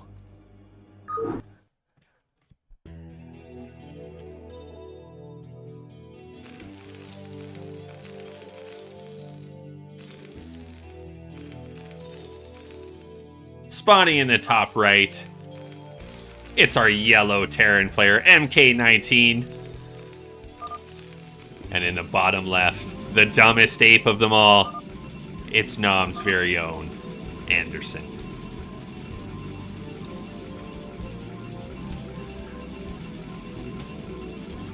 Now, I particularly enjoyed this game, so I wanted to showcase it. Thank you once again, everyone, for stopping by to join and watch NSL6. This is not part of it. This is the bonus game for the day if you're just joining us, but we appreciate having you here.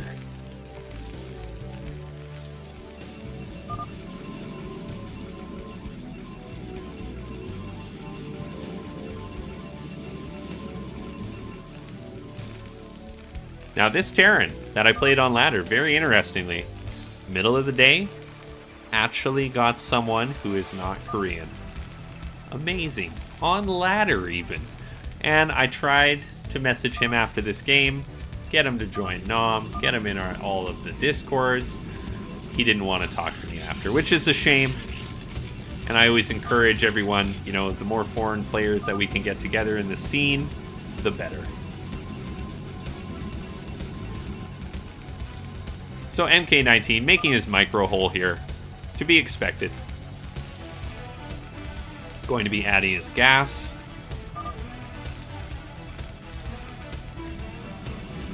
And this ape on the other side, also going to be going gateway, gas, very standard play.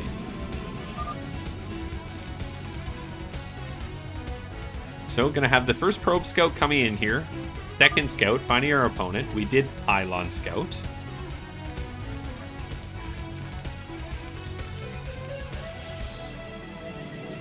Adding our cyber core and gonna begin mining our gas. And just trying to be annoying, just forcing him to pull an SCV around, follow this probe, be obnoxious. We see exactly what's going on, nothing out of the ordinary.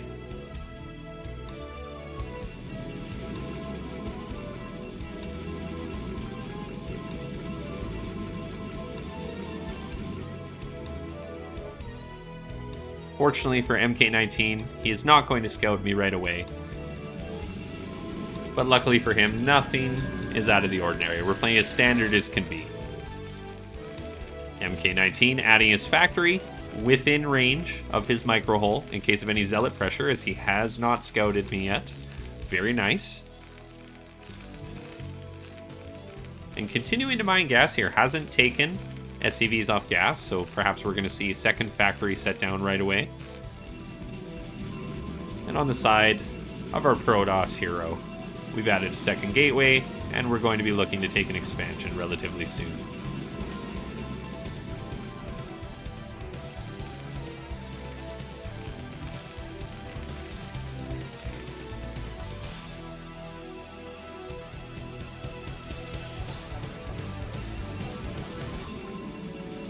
So MK19, he sees everything that's going on. When you get into a Protoss base and you see core spinning, 2 gates, you know exactly what's up.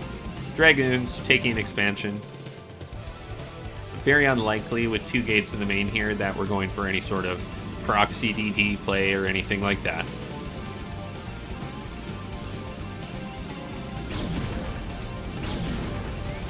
And the scout does go down for MK19.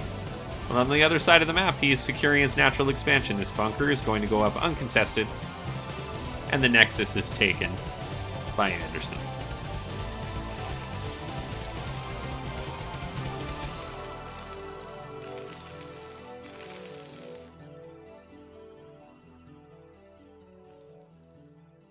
So there's going to be a bit of a quiet period, right? We're going to just play standard as can be.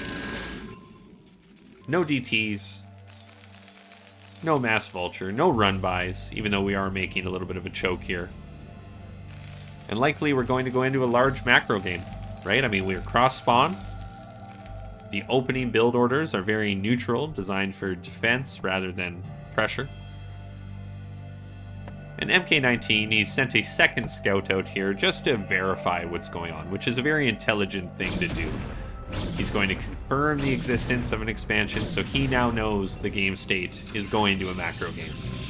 In fact, actually, a little bit of a misplay here from myself, not stopping this at the entrance. So he gets a full scout off here, sees the third gateway and a robo, which is about as vanilla Protoss as you can play in this matchup. So he feels comfortable, right? I mean, we're getting siege, but 1 tank, that's going to be sufficient. He needs nothing more than that, and he knows it. So instead, choosing to just mass out Vulture. He's already got mines, and he's just going to go take up some map control by planting these all over around outside the base of the Protoss player.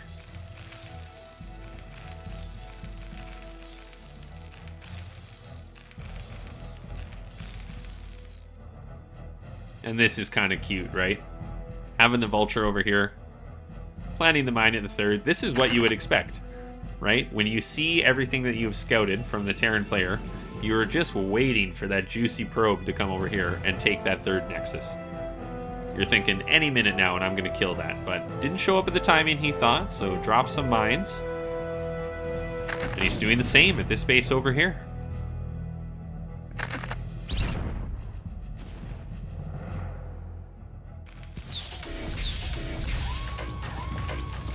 Okay, so siege now completed, and the final upgrade, Vulture Speed, is coming in.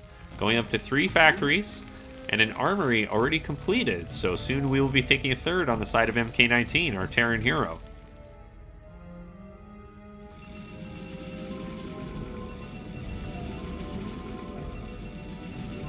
Gone up to 4 gateways now, and we're getting our observers, our speed, and soon legs.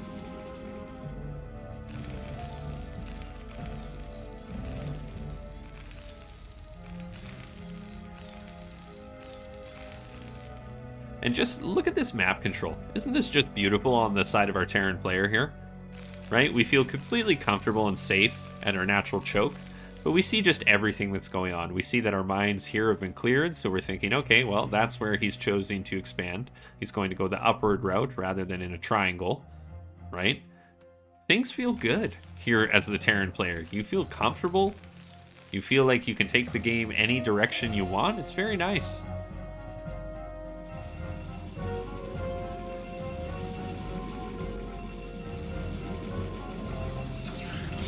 Here we go. Anderson opting to go for fast start. So this third yet to be taken, but hopefully very soon. And on the side of MK19, just taking a little bit of a forward position, feeling a little bit more comfortable as these additional 2 tanks join the front line. And there we go. There's the third Nexus. Now, I told you at the beginning of this bonus game that it is in fact played by the dumbest ape alive, and you're about to see why I say something like that. Well, let's just send our dragoons to clear that, shall we? Oh, right. Oh, that's unfortunate, isn't it? So we spend all of the time and attention in the world to kill a single vulture, harassing our building Nexus, while our opponent freely takes his third base.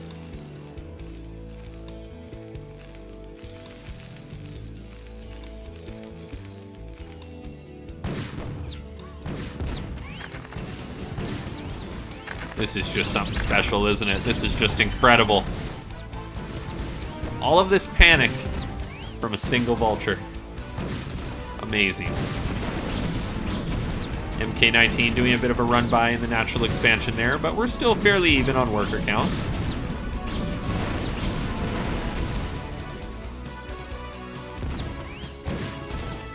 And we still have not dealt with this, sending some zealots up to finally attack this.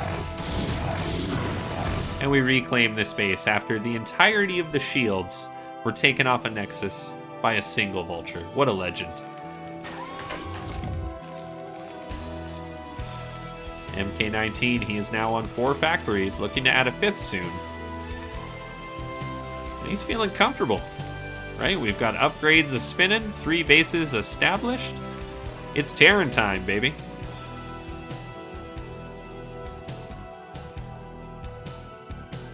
So on the side of our Protoss player, we've now re-established control of what's going on. The third is taken. We're getting our double upgrades, not being distracted by the harassment of our opponent, taking a little bit of map control. We have an observer to make sure we're not taking a cheeky quick 4th. Things are looking okay. MK19 up to 5 factories. Now adding in a starport and getting his comsats. Now on this map in particular, this little area here, attacking this as a third base, you would really think that being able to attack from here and from here and from here simultaneously, that this would be an easy base to break. It never really plays out that way, does it? This little nook that you could pack your units in here, supply depot, mines, big tank line stretching to the natural, it is incredibly hard to attack into this as a Protoss player.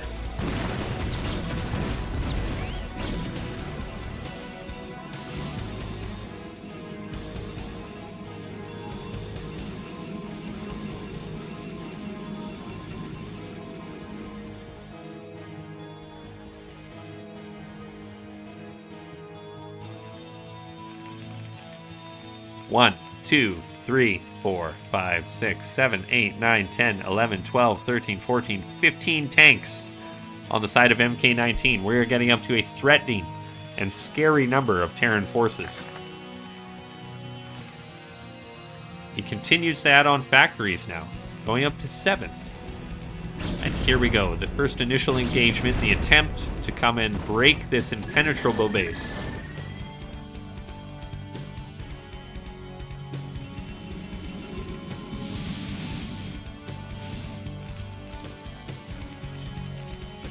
Our Terran player.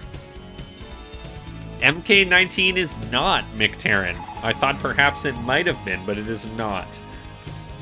This was just a random foreigner player that I ran into on the ladder. Imagine that.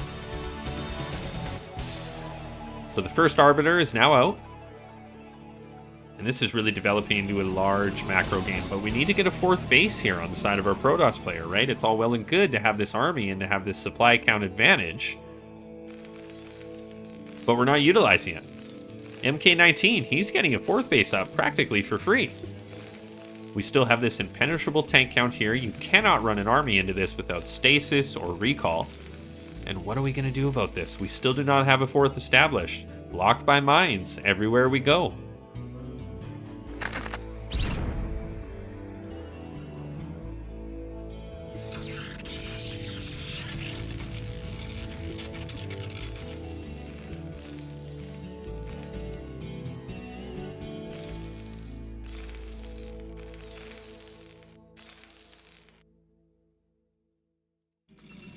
So we just have 1-1 finishing up now for Protoss.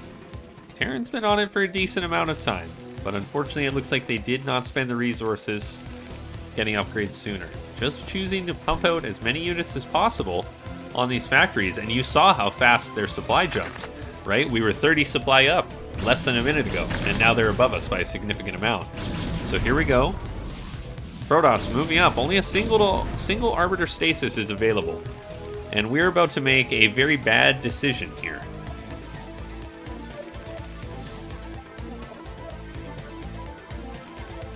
Look at the layout of this base. Again, such a difficult time to attack into a base when it's laid out like this for Terran, but we try it anyways. We're moving in. We're trying to get up the ramp. We're using stasises, and Terran simply shifts a little chunk of his army down. And this attack from this direction completely repelled. And we are walking into a wall of units.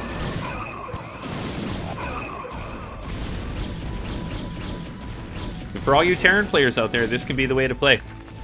Right? I mean, if you can just continually have intelligent positioning, great SimCity, and force Protoss to feel like they have to attack into you over and over, this can be one of the best ways to play this matchup.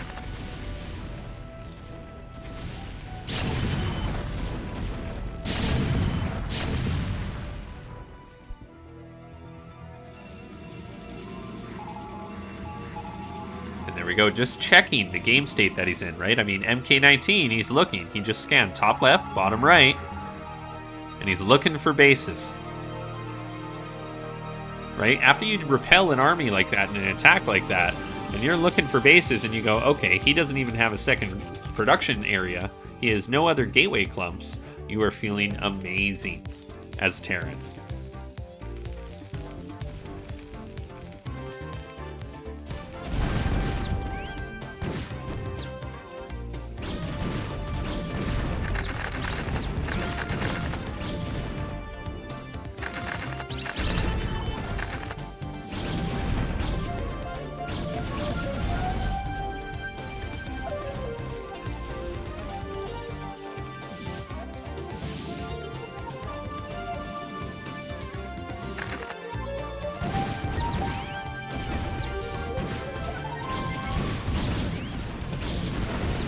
So we are going to end up being able to take our 5th base at this location. But our opponent, he's maxed right alongside us in just another cycle, both players.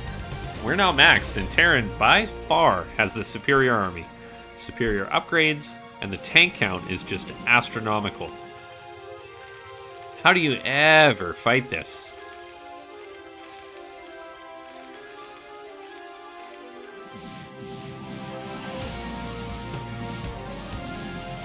And when you get into these situations as a Protoss player, you have to trade out the tanks.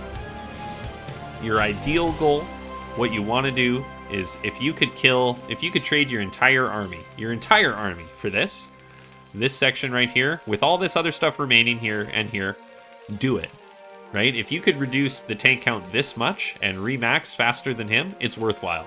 When the Terran gets to this level, right, when they have this many siege tanks, if you can't reduce this siege tank count, you are toast.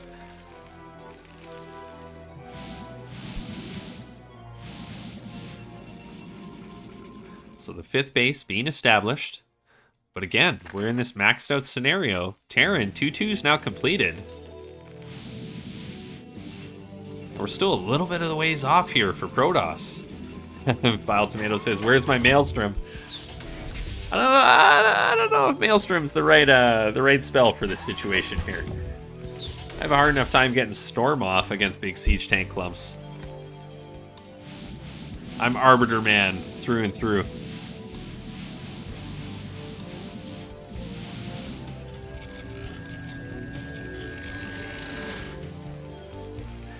And this is I will say this is an Anderson special as well. 81 probes at the moment. Look at this just overwhelming force from MK19 moving out here. Sure, there's a lot here from Protoss, but here we go. Here's the engagement. MK19 sieging up. First stasis. Good. Second stasis. Big clumps of tanks being permitted to not fire here. 3 stasis is going down, and we get on top of this entire army.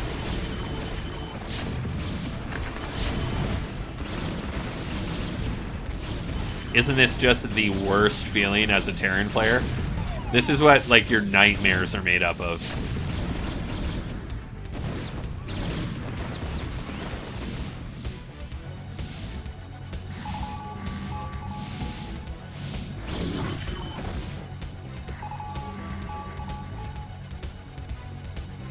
Just freeze an A move. There's a little bit more to it than that. Only a little bit, though.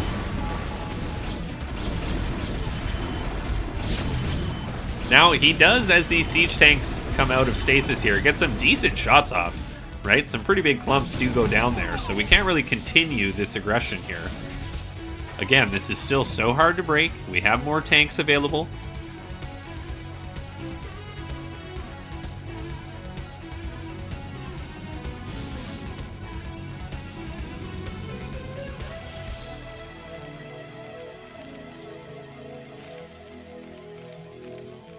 But this is what I was talking about, right? If you can get into this situation where you can drastically reduce the tank count, that's how you crawl your way back in, right? I mean, if you're going just, you know, Zealot Dragoon Man, this is the only way you can win this kind of, against this kind of style. You must reduce that tank count over and over.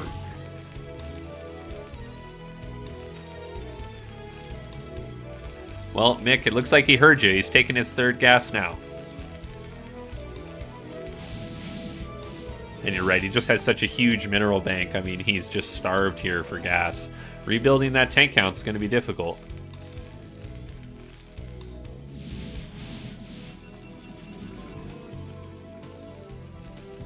And we have Protoss now getting 3-3 started. Not yet started on the side of our Terran player.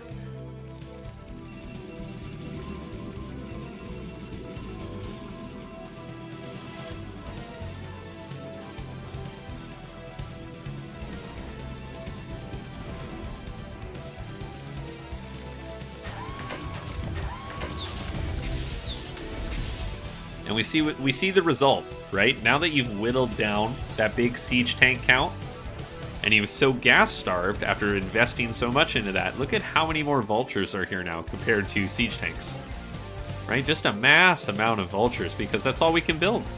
You know, we didn't have this 3rd gas established, as it was pointed out, so a lot easier to engage this army all of a sudden, right? Vultures die a lot easier than a huge clump of siege tanks.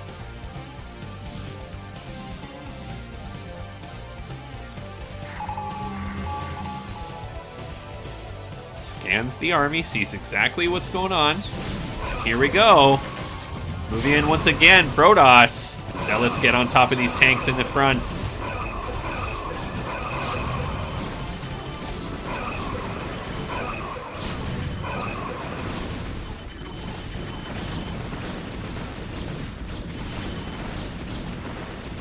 look how much those vultures slowed this engagement down, that these tanks here are still firing after all that time.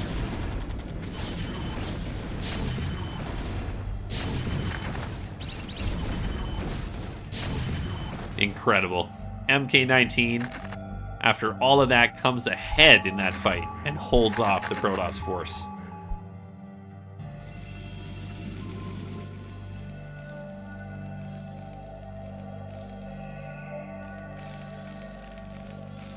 But we still see MK19 unable to secure another base with his current position in this game. Still incredibly starved for gas, trying to rebuild this tank count. And Protoss now taking a 6th base.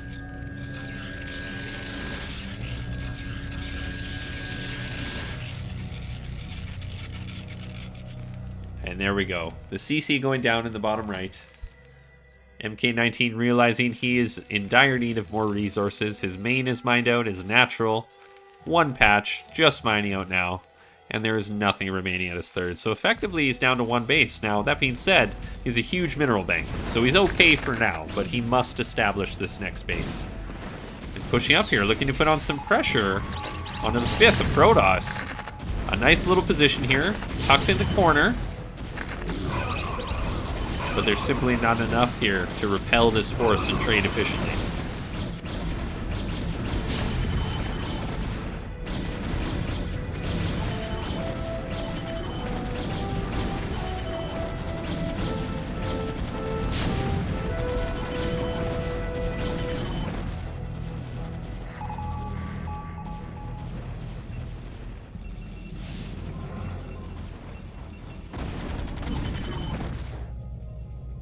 MK19, after all said and done, is able to continue this pressure on the 5th base. Now, curiously, though, we still have not started 3-3, and 3-3 now finished for the Protoss. Puts us at quite a significant advantage when you're going against mass gateway forces.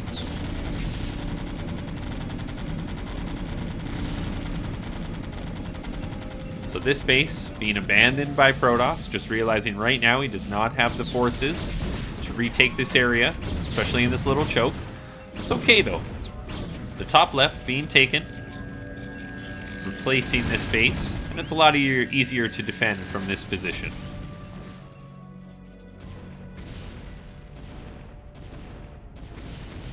MK19 moving his CC over to location, likely to transfer all of these SCVs down to that fresh base.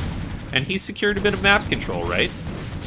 I mean, now he is sort of taking this bottom right quadrant of the map with his forces, his mines, etc. Oh, I'm sorry, Shimmer. Your set was very good. It was very entertaining. You'll always be able to watch the VOD. I'll put it on my YouTube as well. So a little bit of pressure to the top left base. Couple of siege tanks. Gonna take out this cannon line here and threaten the nexus of this expansion. Meanwhile, on the opposite side of the map, there's that big SCV transfer down to this fresh 5th base. And MK19 sort of all over the place right now. I mean, he's pushing at the bottom, being repelled, but still pushing. He is pushing at the top, putting damage onto this nexus. He's got a good contingent here to hold this off, and actually realizing the danger of this base now. Protoss pulling back the entirety of its force, abandoning this bottom quadrant.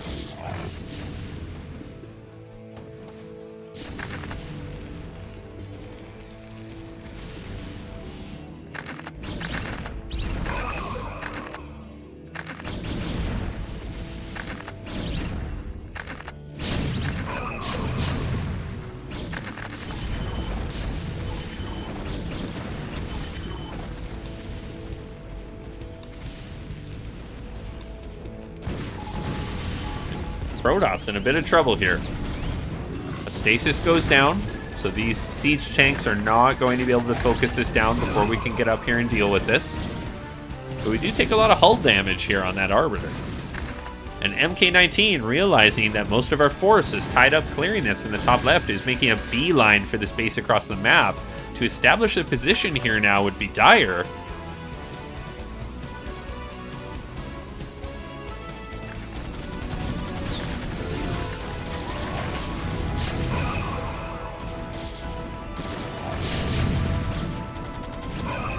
And here they are, the secret carriers that have been building up all game, hidden in the base of Nom Anderson, our Protoss hero. And MK19 now is going to have to rapidly switch into Goliath production.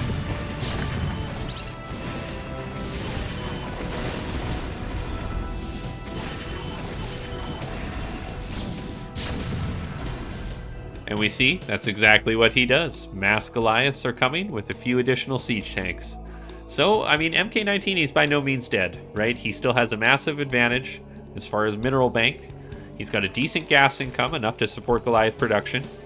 And he has more workers. We've taken a significant hit to our probe count, so we have not won the game by any means. This is a big open map, so you have to be very careful with your carriers. A big ball of Goliath walking underneath can spell doom.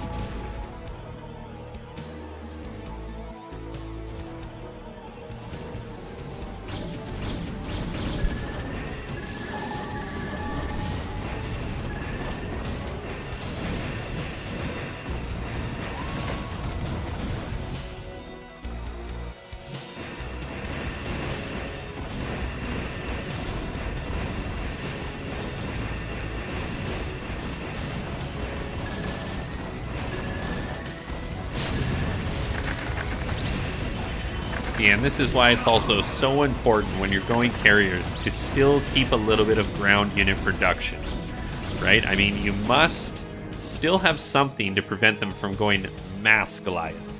If it's mass Goliath versus your carriers, especially on an open map like this, you can still lose very quickly. If that carrier ball is sniped, a little bit of just not paying attention for a singular moment, the game can suddenly shift rapidly and you are in a lot of trouble. So you have to exercise caution and still keep a little bit of a ground force to keep them honest, essentially. And a nice mine hit there.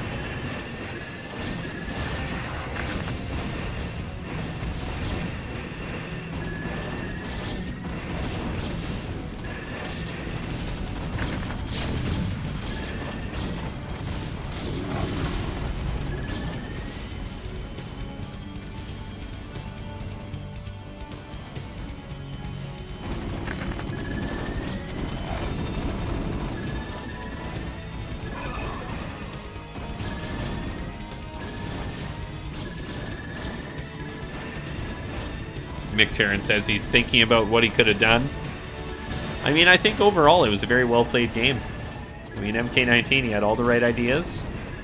I think the turning point was that giant fight. Where was it? Like right over, where are we? Right over here. This one that happened right in here with the 3 stasises on that huge initial tank count. I think that was really the turning point in this game.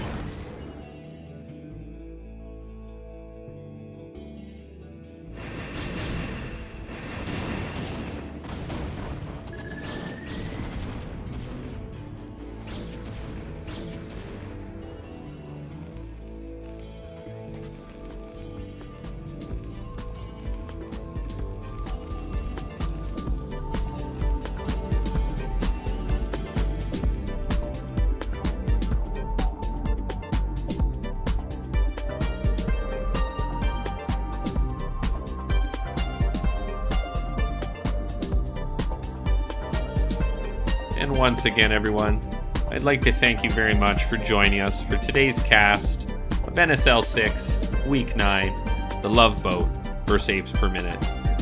It's been an absolute pleasure hanging out with all of you today. It's been an absolute treat, as always, and thank you for sticking around for the bonus game.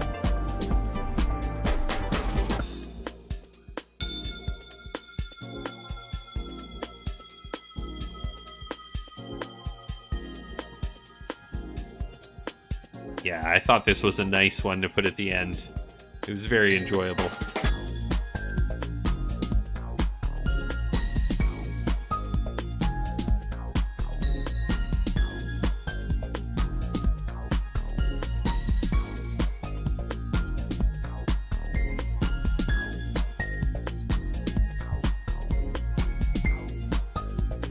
And GG is called.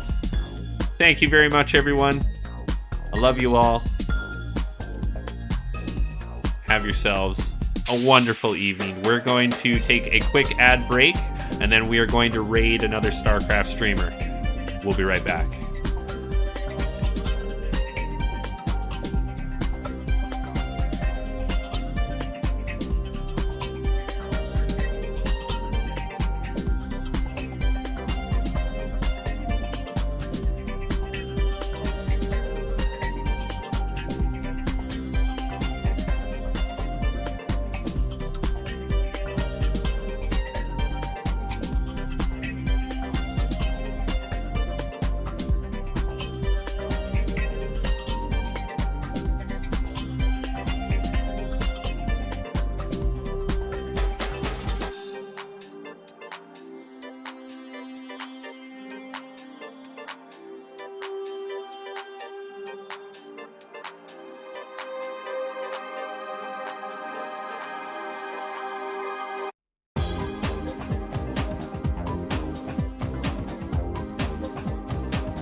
All right, let's go, boys. Is everybody ready? Time to raid Breeze. Time to go for more NSL6. Let's get into it.